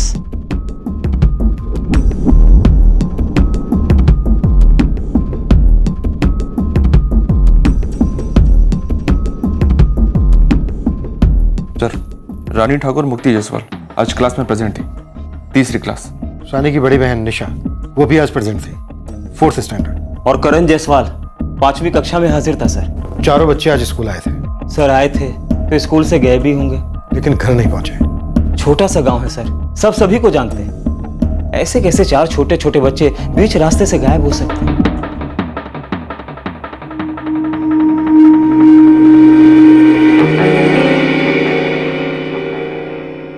सुशीला, बच्चों के माँ बाप ने कुछ कहा कि आपसी दुश्मनी का केस हो सकता है जो किसने बच्चों से निकाली? नहीं सर, ऐसा तो कुछ नहीं कहा। सर, 2 बच्चे एक परिवार से हैं और 2 बच्चे दूसरे परिवार से, और ये दोनों परिवार आपस में पड़ोसी हैं, बस इतना सा कनेक्शन है। तो अगर किसी की दुश्मनी हुई होगी तो इन दोनों परिवारों के साथ हुई होगी सर। भारद्वाज, ये भी तो हो सकता है कि दुश्मनी किसी एक ही परिवार से हो और एक ही परिवार के 2 बच्चों को उठाना हो। चारों बच्चों को सिर्फ इसलिए उठा लिया हो क्योंकि स्कूल से चारों बच्चे साथ में वापस आ रहे थे। रोती रोती की कोई मांग हुई?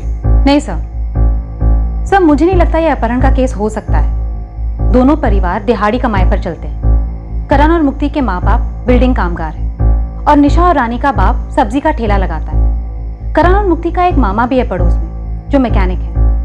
सर, ऐसे गरीब लोगों से कोई क्या फिरौती वसूल करे? सबसे पहली चीज, भारद्वाज, इन चारों बच्चों के फोटोग्राफ्स और सारी डिटेल्स आसपास के जितने भी थाने हैं सब में भिजवा दो। रोहतक सिटी के जितने भी एग्जिट पॉइंट्स हैं सब पर इतला कर दो। बच्चे छोटे हैं, कुछ भी होने से पहले हमें बच्चों को वापस लाना है। सर। सुशीला, पता करो इस गांव में आसपास के एरिया में इससे पहले कोई बच्चों की किडनैपिंग हुई है? जितने भी हिस्ट्री शीटर्स हैं, हमारे खबरी हैं, सबसे पूछताछ करो। हमारा टारगेट होना चाहिए अगले 24 घंटे।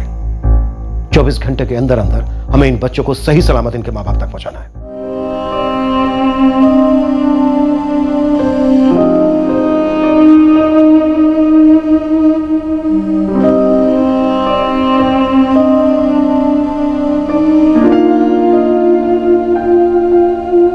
बात यूं है दरोगा साहब, हमारे गांव में कितने परिवार होंगे? 150, 155 तो होंगे ही। अब अगर कोई बाहर का आदमी आके हमारे बच्चों पे नजर रखेगा तो हमारे गांव वालों की भी तो नजर पड़ेगी ना उस पे। मेरा सवाल भी तो यही है कि गांव में कोई बाहर वाला देखा क्या? अब आप ही बताओ दरोगा साहब कि हमारे गांव में सबसे पैनी नजर किसकी है? किराने वाली। आपने उससे बात की? करेंगे तो सबसे बात करेंगे। अब दरोगा साहब इसे यूं सोचो, बच्चों का स्कूल कहाँ है? गांव के बाहर। ऐसा भी तो हो सके कोई बाहर का आदमी गाड़ी लेके आया हो और बच्चों को बोला हो, आओ बच्चों तुमको मैं गाड़ी पे बिठा के तुम्हारे घर छोड़ देता हूँ, और उसे कहीं और ले गया हो तो। हाँ तो हो तो सके है, पर आपको ऐसा क्यों लगे है कि कोई बाहर का आदमी गाड़ी लेके आया होगा, बच्चों को फंसाया होगा और बिठा के कहीं ले गया? क्योंकि 10 साल पहले जो हुआ था वो अभी तो हो सके। ये हुआ था 10 साल पहले तब? हमारे पड़ोस में गांव है दोदरिया, वहां हूबहू ऐसी ही घटना घटी थी।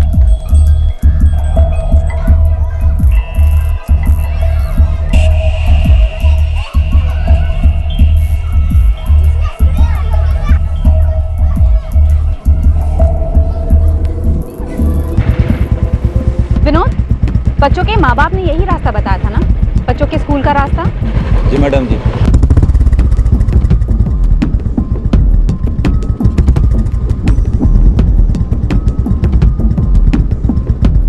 ये रास्ता सीधा बच्चों के गांव को जाता है। जी मैडम जी, बच्चे रोज यहीं से आते थे, यहीं से जाते थे।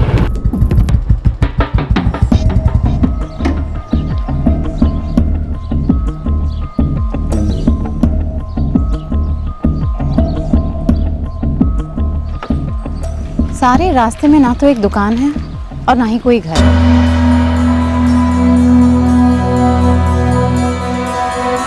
चलो देखते हैं गांव में क्या मिलता है।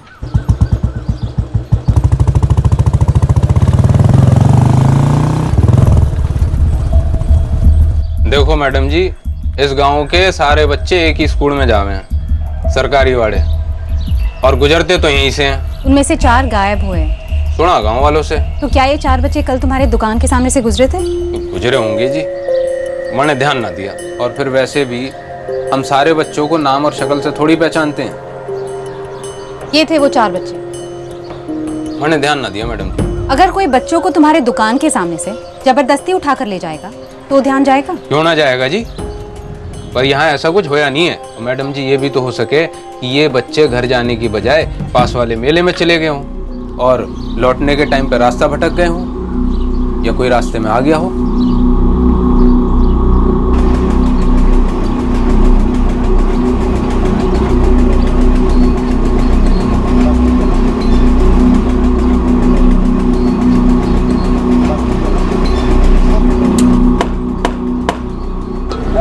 सुनिए, इन बच्चों को कहीं देखा है? मैडम जी मेला है, मेला है, यहाँ हजारों लोग आते जाते हैं। इसका चेहरा कौन याद रखता है?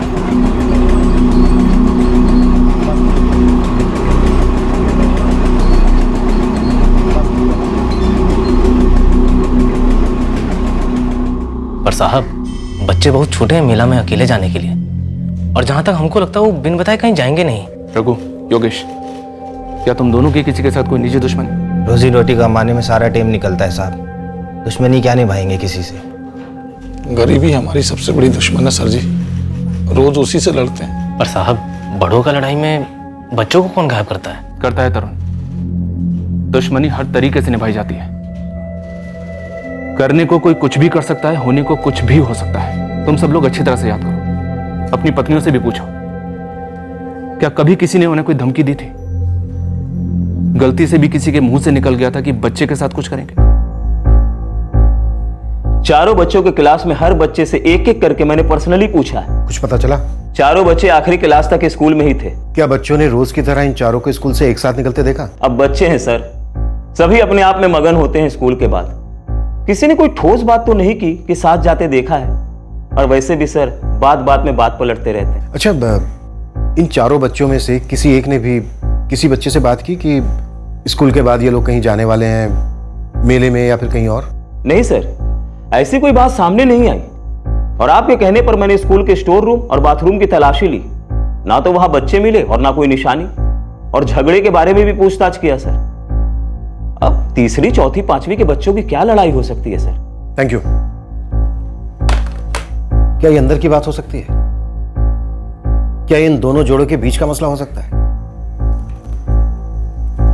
चार बच्चे ऐसे किसी अजनबी के साथ तो नहीं जा सकते। नहीं मैडम जी, मैंने कभी रघु और विमला को उल्टी सीधी बात करते नहीं सुना, ना किसी से झगड़ा ना कुछ। शुक्ला जी, क्या आपको लगता है कि किसी भी कारण इन दोनों ने पड़ोसियों के बच्चों के साथ ही अपने बच्चे भी गायब करवा दिए हो? बिल्कुल नहीं मैडम जी, वो लोग तो मेहनत करके पाई जोड़ रहे थे ताकि उनके बच्चों को सरकारी स्कूल से निकालकर प्राइवेट स्कूल में भर्ती करा सके। वो उनको अपने से बेहतर जिंदगी देना चाहते थे। साहब, ये जो योगेश ठाकुर है 15 साल से मुझसे ही सब्जियां लेता है अपने ठेले के लिए।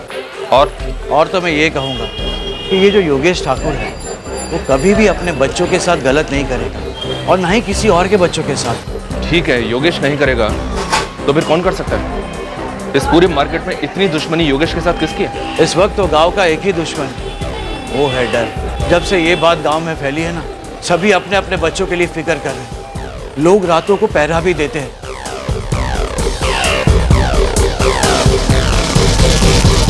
अस्सलाम वालेकुम मैडम। आइए माजी जी। मैडम जी, उस दिन जैसे तरुण के आपा का फोन आया, वो तुरंत भाग निकला काम पर से। तरुण और उसकी बहन के बीच में कोई अनबन? अनबन? नहीं मैडम जी, तरुण बिमला का इकलौता भाई है और उसकी इकलौती बहन, दोनों काफी करीब है एक दूसरे के। क्या तरुण इन चार बच्चों को गायब कर सकता है या करवा सकता है? मैं मानता हूं कि इंसान कुछ भी कर सकता है अगर उसका दिमाग खराब हो जाए तो, लेकिन तरुण ऐसा करेगा तो क्यों करेगा? गायब करके उसे क्या मिलेगा?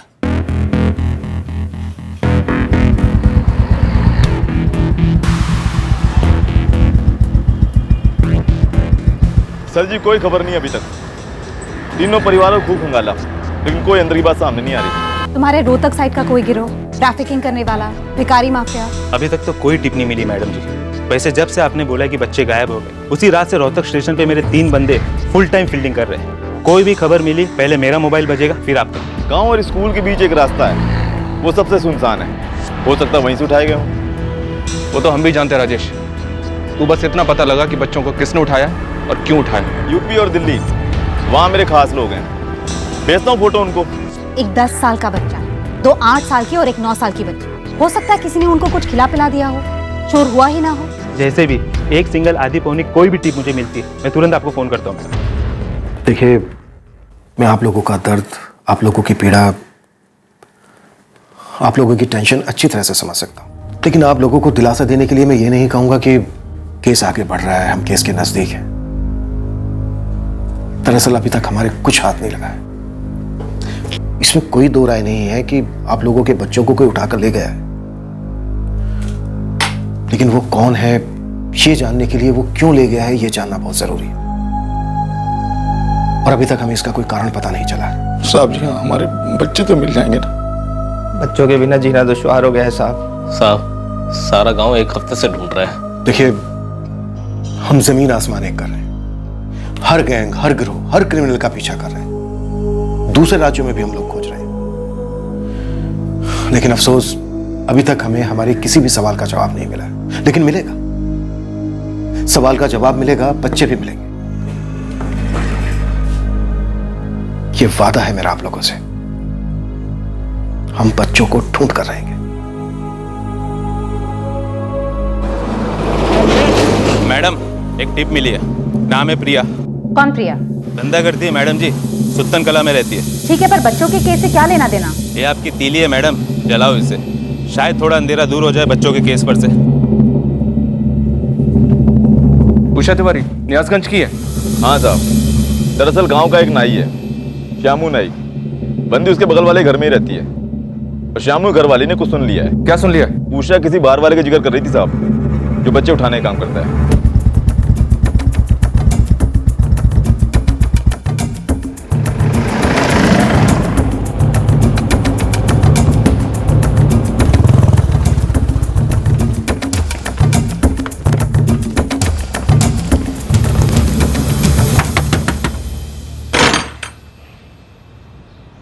जी मैडम। प्रिया, हाँ क्या बात है? बच्चे कहाँ हैं? बच्चे?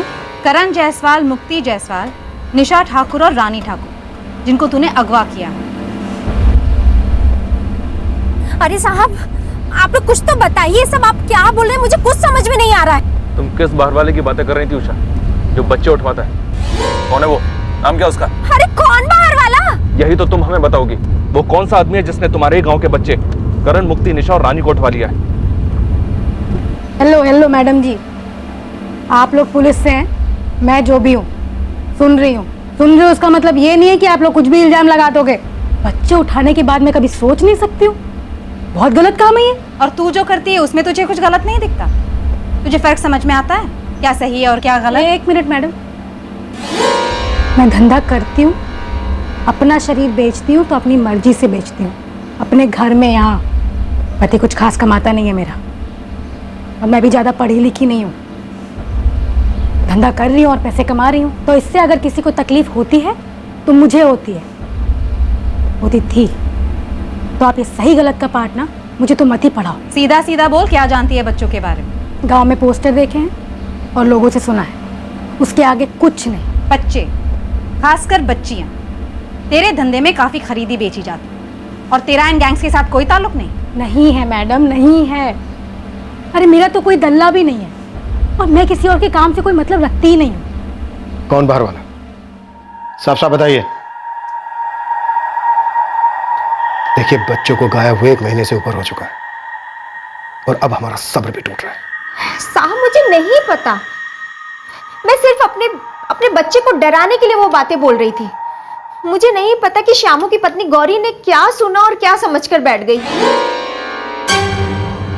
वो बाहर वाले आएंगे और तुमको उठा के लेके जाएंगे, जैसे वो 4 बच्चों को लेकर गए। मेरा बेटा सिर्फ 10 साल का है साहब, वो बार बार अकेले मेले में जाने की जिद कर रहा था। मैंने सिर्फ उसे डराने के लिए वो बात बोली थी, आप मेरा विश्वास करिए। लेकिन बाबा के साथ कैसे जाऊं? वो तो रात 10 बजे से पहले आते ही नहीं, और मेला 9 बजे खत्म हो जाता है। एक बार मना कर दिया ना, अकेले नहीं जाना मतलब नहीं जाना। लेकिन क्यों नहीं जा सकता अकेले? क्योंकि बाहर जमाना खराब है, इतना याद रख। वो बाहर वाला आएगा, उठा ले जाएगा, जैसे वो 4 बच्चों को लेकर गया। तुझे पता है उन बच्चों को कहाँ लेकर गया? कहाँ लेकर गया? और आप ही बताइए साहब, कौन सी माएँ होती है जो ऐसी बातें नहीं करती हैं अपने बच्चों को डराने के लिए।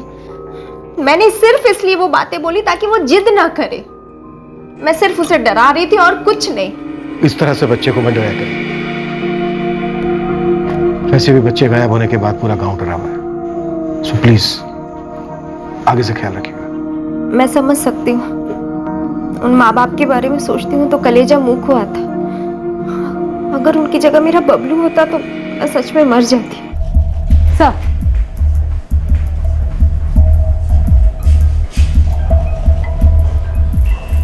सर उस सेक्स वर्कर प्रिया से कुछ नहीं मिल पाया। सारे हिस्ट्री शीटर्स को राउंड अप किया सर, लेकिन कुछ भी हाथ नहीं लगा। कोई भी एंगल खाली छूटा?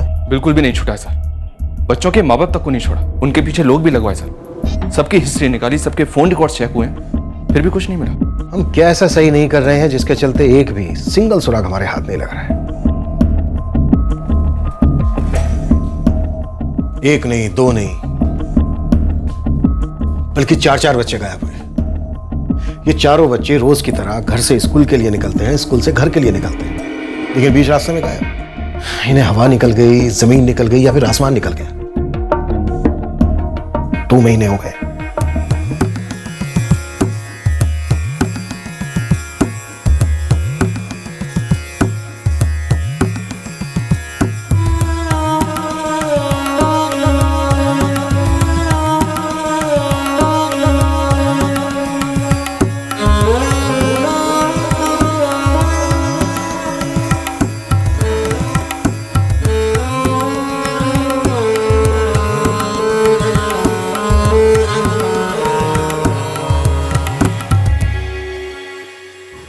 रघु भाई साहब और विमला गांव छोड़ के जा रहे हैं और तरुण और विद्या भी। मन ही नहीं लगता यार योगेश, बच्चों का याद सताता है तो कहीं और जाके शायद।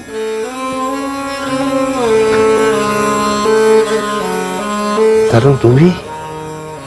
हाँ भैया, हम तो यहाँ आए थे दीदी और जीजा जी के साथ रहने। अभी सब होने के बाद हमारा भी यहाँ मन नहीं लगता। पता नहीं भगवान ने हमें ही क्यों चुना इतना बड़ा दर्द देने को। दोनों बच्चे एक साथ, पता नहीं कौन ले गया और क्यों ले गया। किस हाल में होंगे हमारे बच्चे।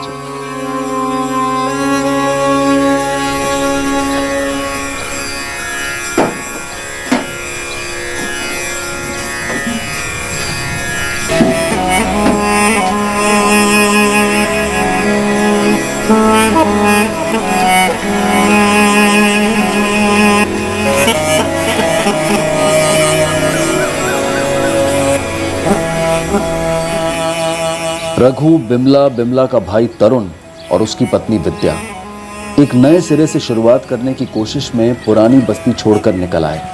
पर क्या बच्चों को खोने का दर्द उन्हें नई शुरुआत करने देता है? कुछ ही समय में तरुण और विद्या भी अपने रास्ते चले गए और रघु और बिमला अपने।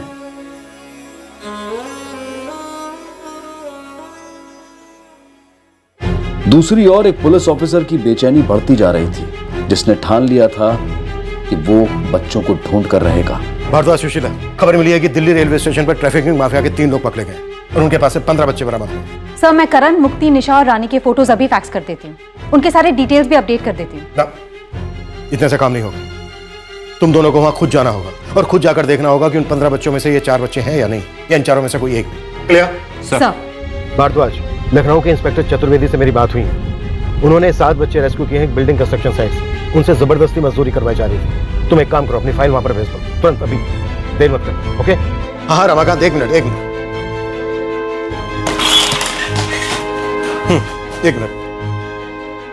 जो लड़का है करण जायसवाल, उसकी एज हो गई होगी इस वक्त 11 साल और उसकी बहन मुक्ति जायसवाल, उसकी एज हो गई होगी 9 साल। रानी ठाकुर की एज भी 9 साल और उसकी बड़ी बहन निशा ठाकुर, वो हो गई होगी 10 साल। अरे बच्चों से एक बार पूछो तो सही, हो सकता है कि ट्रैफिकर्स ने ड्रग्स दी हो बच्चों को, बच्चे भूल गए हो। एक काम करो, जो लड़का है करण जायसवाल, उसको बोलो कि उसके माँ बाप का नाम रघु और बिमला जायसवाल। सर। सुशीला, ये जो 4 बच्चे मिसिंग हैं, करण, मुक्ति, निशा, रानी, इनकी फोटो जिपनेट पर है? जी हाँ सर, पिछले 1 साल से है और सारे पुलिस स्टेशन में भी है। बराबर रिमाइंडर देते रहना, इनकी एज भी अपडेट करते रहना, भूलना मत। हम भेजते रहते हैं सर, और आगे भी जरूर भेजेंगे। गुड। हम इन बच्चों को ढूंढ कर ही दम लेंगे। समय बीतता गया, भरोसा अब एक औपचारिक जज्बात बनकर रह गया था, पर फिर भी इंतजार था। एक जलता दिया था जो तब तक नहीं बुझने वाला था जब तक ये नहीं पता चल जाता कि इन 4 बच्चों के साथ हुआ क्या था।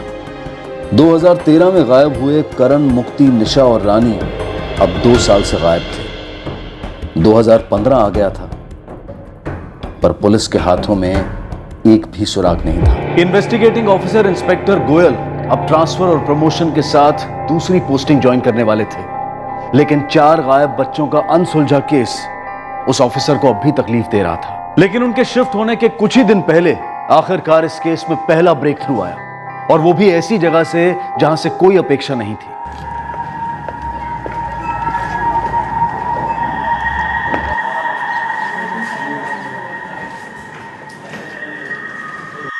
क्या नाम है आपका? जी, हमारा नाम नयन यादव है। और हमें मयूर गुप्ता। कहाँ से आए आप? जी, कानपुर से। क्या जानते हैं आप इन 4 बच्चों के बारे में? मैडम ये 4 बच्चे 2 साल पहले यहाँ नियाजगंज से गायब हुए थे। आप क्या जानते हैं जो कानपुर से यहाँ बताने आए हैं?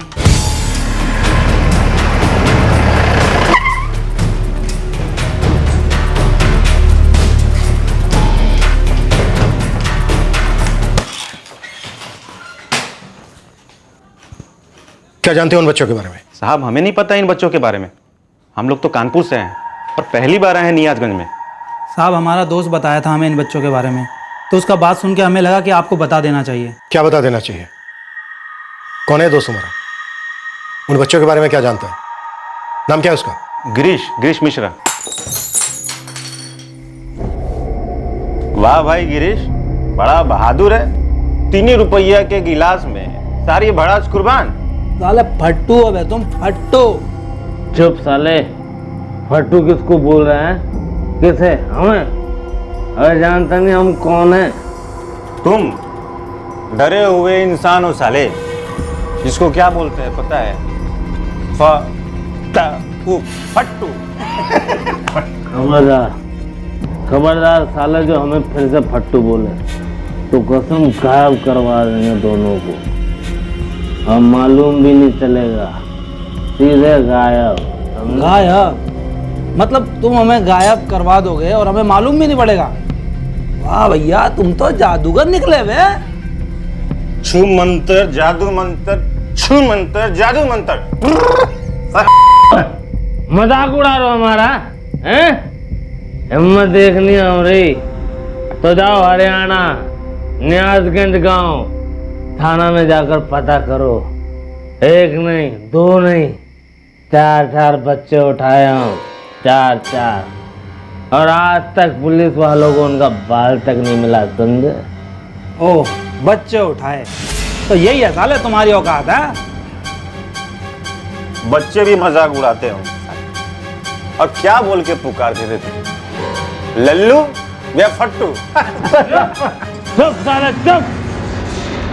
स्टोरी सुनोगे ना हमरा तो सालो आत्मा कांप जाएगा तुम्हारा, पेशाब निकल जाएगा डर के मारे, समझे? वो है हम,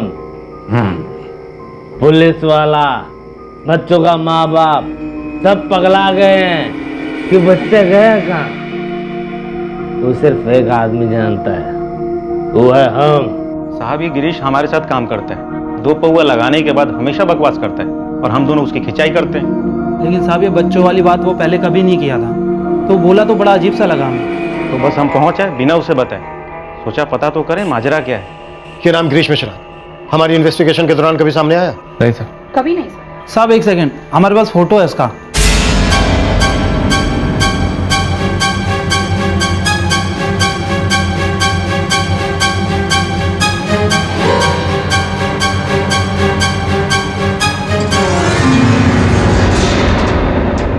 तरुण,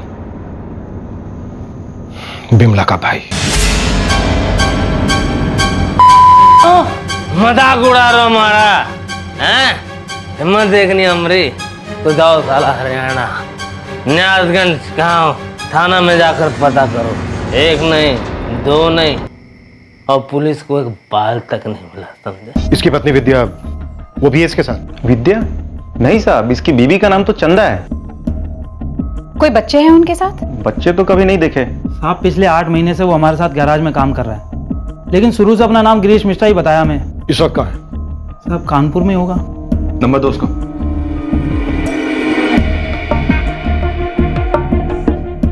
ये दोनों हमारी नजरों के सामने रहेंगे, हमारे साथ कानपुर चलेंगे। हम इस तरुण उर्फ गिरीश मिश्रा को कॉल नहीं करेंगे, सीधा उठाएंगे इस साले को। Right sir. सुशीला, तुम ये बात रघु और बिमला तक पहुंचा दो, और याद रहे ये केस अभी तक हमने क्रैक नहीं किया है। सर, बच्चे गायब होने के 6 महीने बाद ही रघु और बिमला नियाजगंज छोड़कर कहीं और जाके बस गए, और उसी वक्त तरुण और विद्या भी अपने रास्ते चले गए। क्या इस केस में रघु और बिमला भी शामिल है, या फिर ये सिर्फ तरुण और विद्या ने किया है? योगेश, ये रघु और बिमला कहाँ हैं? मैडम जी वो तो 1-1.5 साल से दिल्ली में है। बच्चों के बारे में कुछ पता चला मैडम? नहीं, बस ऐसे ही पूछ रही थी। वो रघु का नंबर लगा रही थी और उसका नंबर बंद आ रहा था। कोई नया नंबर है क्या उसका? हाँ मैडम है, पर घर पर है। तुम लोगों की बात होती रहती है? जी हाँ, पर बात क्या है मैडम जी?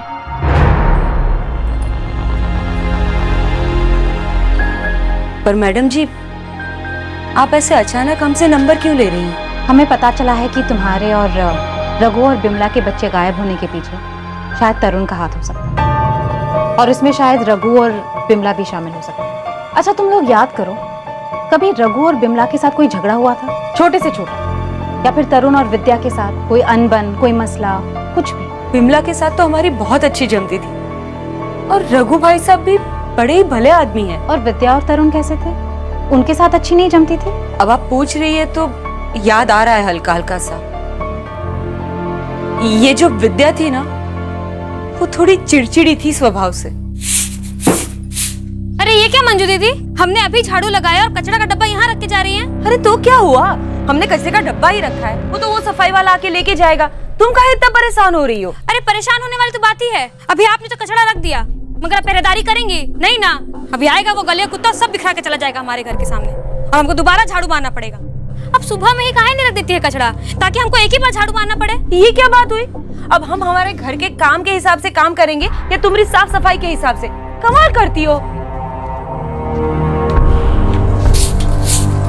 कभी कूड़े कचरे को लेकर बहस, तो कभी इनके सब्जी के ठेले को लेकर। ओ योगेश भाई, आपने फिर अपना ठेला हमारे घर के सामने खड़ा कर दिया था। गलती हो गई, कल से हम यहाँ नहीं खड़ा करेंगे, ठीक है? लेकिन ऐसी छोटी छोटी बातों के लिए कोई बच्चों को क्यों गायब करेगा? पता नहीं मंजू, लेकिन आज पूरे 2 साल के बाद ये पता चला है कि शायद तरुण ने कुछ किया था। क्यों किया था, विद्या इसमें शामिल थी या नहीं, अभी कुछ मालूम नहीं। लेकिन रघु भाई साहब और विमला, वो भी इस सब में मिले हुए होंगे, ऐसा तो हम सोच भी नहीं सकते। खबर सिर्फ इतनी थी कि तरुण विमला का छोटा भाई कानपुर में गिरीश मिश्रा के नाम से जी रहा था और उसने इन चारों बच्चों को गायब करने का दावा किया था। लेकिन तरुण ने ऐसा दर्दनाक दावा किया क्यों था? दर्द क्या था, क्यों था? ऐसी भी क्या दुश्मनी थी और किससे थी? ये कैसा गुस्सा था? लेकिन जिस सवाल से अब भी सब बेखबर थे, वो ये था कि करण, रानी, मुक्ति और निशा आखिर थे कहां, किस हाल में थे?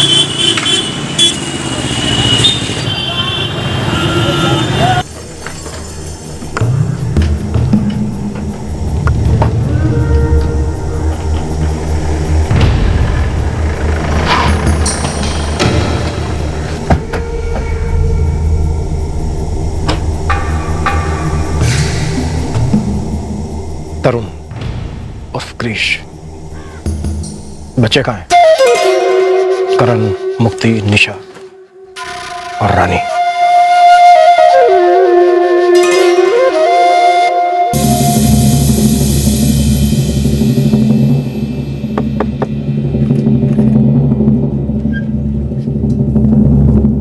बिमला जायसवाल।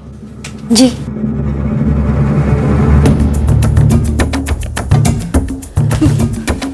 आप लोग कहाँ ढूंढ रहे हैं साहब जी? तुम्हारा पति रघु कहाँ है? वो काम पर गए हैं, नरेला में काम करते हैं वो। बच्चे कहाँ हैं बिमला जी? बच्चे?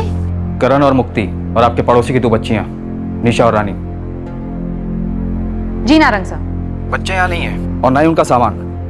मुझे नहीं लगता कि इन्हें पता भी है कि हुआ क्या था। सर आप जरा रघु और बिमला को नियाजगंज आने को कहेंगे तुरंत। ठीक है। कहाँ है हमारी बच्चियां मैडम जी? हमें अभी पक्का पता नहीं है। मैडम जी, आप वो रघु भाई साहब और बिमला के बारे में कुछ कह रही थी, वो क्या था? मैं ये पूछ रही थी कि क्या आपकी बच्चियां उन दोनों के पास तो नहीं? लेकिन बच्चे तो उनके भी गायब हुए थे, तो हमारी बच्चियां उनके पास कैसे हो सकती हैं? योगेश जी, जुर्म की दुनिया में कुछ भी हो सकता है। फिलहाल बिमला का भाई तरुण हमारे कस्टडी में है, उसे सब पता है। हम उसे बुलवाएंगे और वो बोलेगा।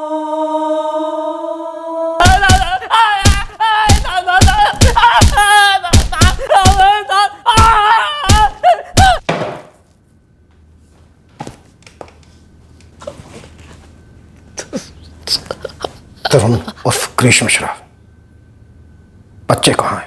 हमें नहीं मालूम साहब, वो मयूर और नयन आपसे झूठ बोल रहे साहब, हमने कुछ नहीं किया साहब।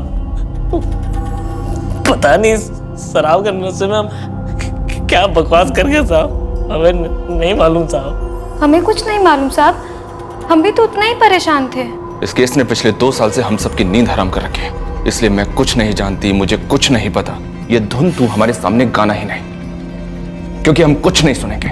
लेकिन हाँ, तुझे सब कुछ अच्छी तरह से सुनाई देगा जब हम तेरे पति की एक एक हड्डी को बहुत अच्छी तरह से तोड़ेंगे। और उसके बाद तेरी भी धुलाई होगी जम के, कोई रहम नहीं। और तू तब तक पिटेगी जब तक ये बता नहीं देती कि बच्चे इस वक्त कहां हैं और किस हालत में हैं। अगर तूने कुछ नहीं किया तो फिर यहां से इतनी दूर कानपुर जाकर तू तरुण से गिरीश मिश्रा क्यों बना? तेरी बीवी विद्या से चंदा क्यों बनी? साहब वो तो हमने अपने घर वालों के गुस्से से बचने के लिए नाम बदला था साहब। कैसा गुस्सा? न्यासगंज में तुम लोग तरुण और विद्या थे, तो कानपुर में गिरीश और चंदा क्यों बने? वो हमारे पति ने कहा कि नाम बदल लेते हैं, वरना अगर कोई गांव का मिल गया और उसने हमें पहचान लिया तो बवाल खड़ा हो जाएगा। कैसा बवाल? तेरी कहानी सुनने के लिए इस वक्त मेरे पास बिल्कुल वक्त नहीं है, इसलिए जल्दी से बोल बच्चे कहाँ हैं? साहब हमें नहीं मालूम साहब बच्चे कहाँ हैं। हमने इसलिए नाम नहीं बदला था साहब, सच कह रहे साहब। वो हम और विद्या भाग के शादी किए थे साहब, और हमारा गांव साहब कानपुर की तरफ ही पड़ता है, इसलिए डर गए थे कि कहीं कोई हमें पहचान ना ले साहब।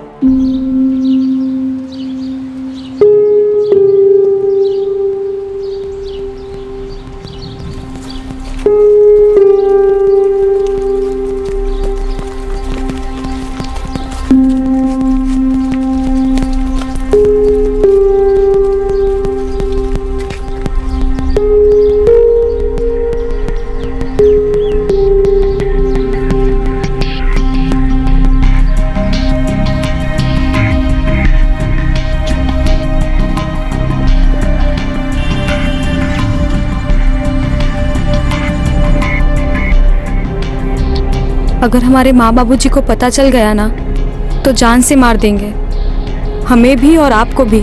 अरे हम यहाँ कभी वापस आएंगे ही नहीं। तो क्या बिमला दीदी और रघु जीजा जी हमें अपनाएंगे? एक बार शादी हो जाए ना तो देखना सब अपना लेंगे।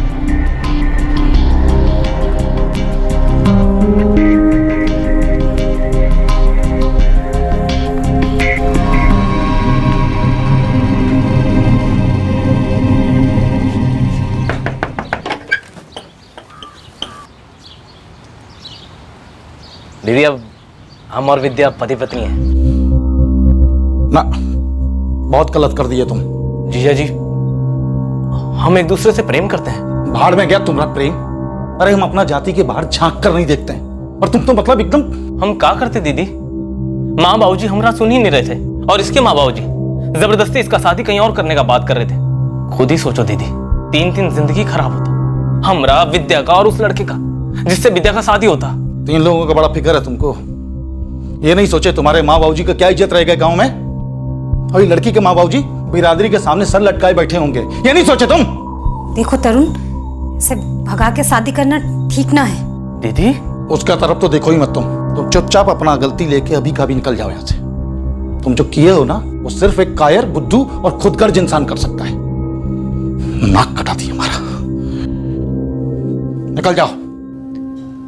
आज तक हम लोगों को स्वीकार नहीं किया दोनों तरफ से, इसीलिए हम अपना नाम बदलकर कानपुर में अपना गृहस्थी बसा लिए। तेरी गृहस्थी की कहानी सुनने में मेरी कोई दिलचस्पी नहीं है तरुण। हमें भी मालूम नहीं साहब बच्चे कहाँ हैं, सच कह रहे हैं, हमें नहीं मालूम। सर रौनकपुर गांव में भी पता किया और तरुण के माँ बाप से भी पूछताछ की, बच्चे वहां तो नहीं है। ये तरुण साफ साफ झूठ बोल रहा है। और ये विद्या भी सर। इन दोनों को रघु और विमला ने सपोर्ट नहीं किया था शादी के बाद। कहीं ये वजह तो नहीं है बच्चों को गायब करने के पीछे? सर तरुण तो करण और मुक्ति का मामा है, और रानी और निशा भी उसे अच्छी तरह से जानते थे क्योंकि वो पड़ोसी था। पॉसिबल है ये तरुण बच्चों को स्कूल से निकलते ही मिल गया।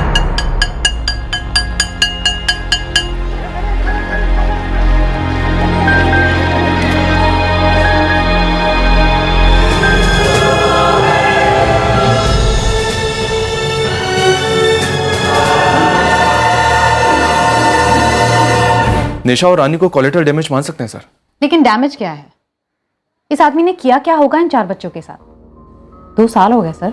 3rd डिग्री के बावजूद एक ही बात पैदा हुआ है कि शराब के नशे में बकवास करके अपने दोस्तों के साथ। इसे सच में नहीं मालूम कि बच्चे कहाँ। सर विद्या का भी कुछ ऐसा ही है। ये विमला और रघु आज शाम को पहुंच रहे हैं सर। एक काम करते हैं, विमला से बात करवाते हैं। बड़ी बहन है, शायद पिघला दे। पुलिस हमको कुछ बता ही नहीं रही है। तरुण और विद्या को अंदर किए हैं, पूछताछ जारी है। बच्चों की कोई खबर ही नहीं। विमला, पुलिस कह रही है कि तुम्हारा भाई तरुण और विद्या कानपुर में अलग नाम से रह रहे थे, गिरीश मिश्रा और चंदा बनकर। तरुण ने शराब पी के अपने 2 दोस्तों को बोला है कि चारों बच्चों को उसी ने गायब किया है। गायब किया मतलब? है कहाँ वो?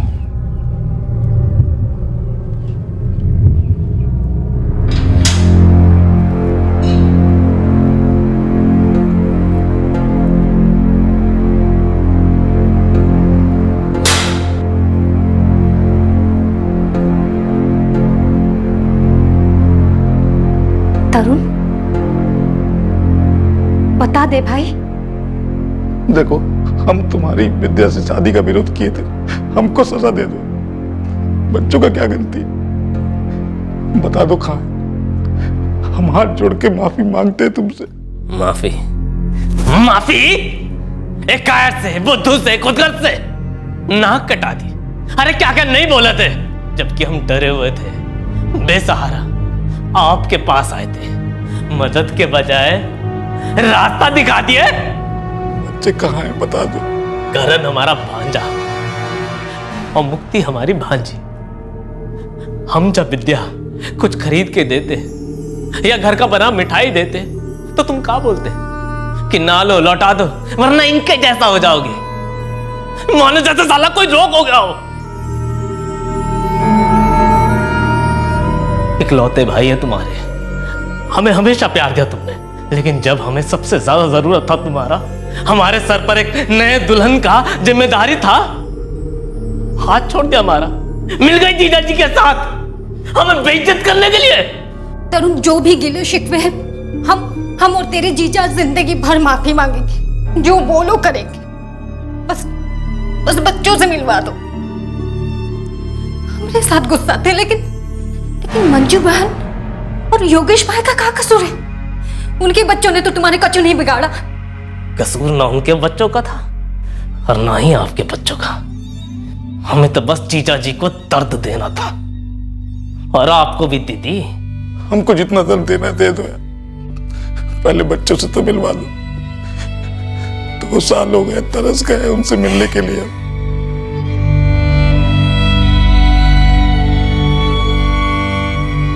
बच्चे कहाँ हैं तरुण?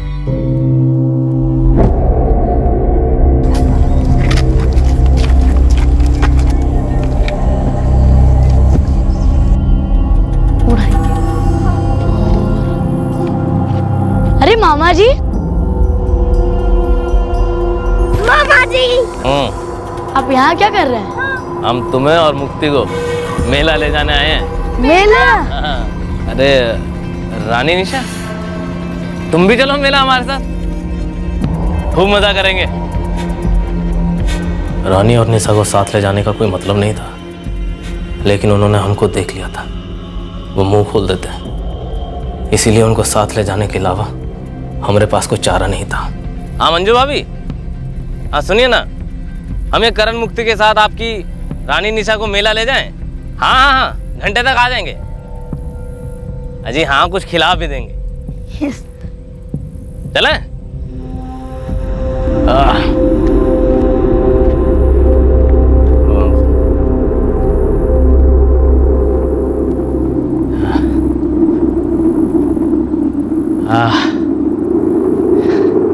चलो बच्चा पार्टी, अब थोड़ा सुस्ता लेते हैं, ठीक है? और चॉकलेट्स भी खा लेते हैं। हाँ, फिर चलेंगे मेले में।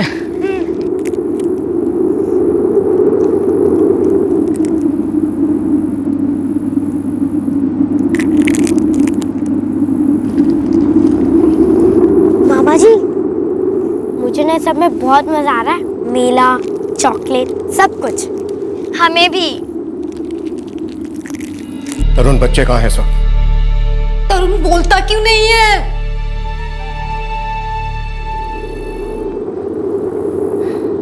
करण बेटा, यहाँ तो आओ एक सेकेंड। हाँ मामा जी। हम लोग हर महीना ऐसे ही घूमने आएंगे, अच्छा लगता है? बहुत अच्छा लगता है मामा जी। हाँ? और तुम्हें मालूम है, शहर में से भी 10 गुना बड़ा मेला लगता है, वहां भी लेकर चलेंगे तुम। सच में? हाँ हाँ। ये देखो मेरे पास तुमसे भी बड़ी चॉकलेट है। तो दीदी मुझे आधा। मैं क्यों दूँ? रानी खाने तो ना उसे, मेरे पास और है।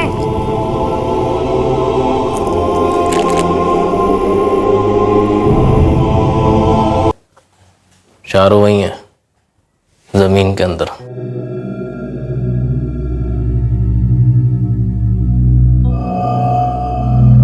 अरे कहाँ बोला?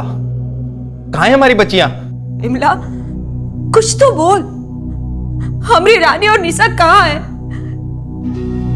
काहे कछु नहीं बोल रही?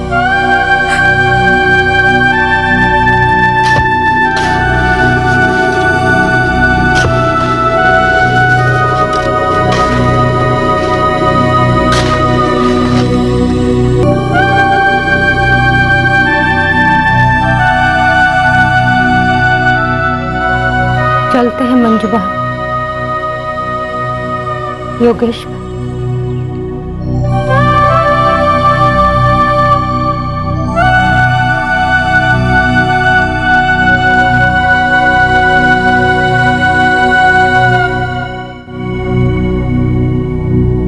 विद्या, तुम्हें मालूम था, पहले दिन से मालूम था। तरुण ने हमें सब कुछ बता दिया। वो हमारे पति है साहब, हम डर गए थे।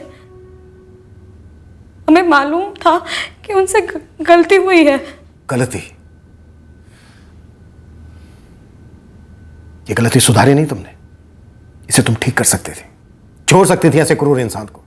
बच्चों के माँ बाप से बता सकते थे कि तरुण ने करण, मुक्ति, निशा रानी का कत्ल कर दिया।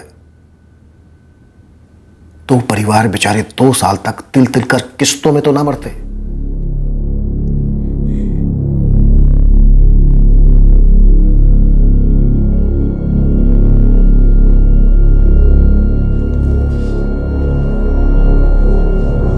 भारद्वाज, चार्जशीट फाइल करो और इन चारों बच्चों के कंकाल का डीएनए टेस्ट करवाओ। जी सर। सुशीला, सर। तुम विद्या पे काम करो, उसे गवाह बनाओ।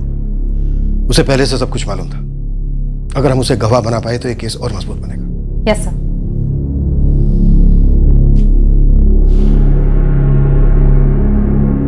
तरुण को आईपीसी की धारा 302 के तहत गिरफ्तार किया गया है।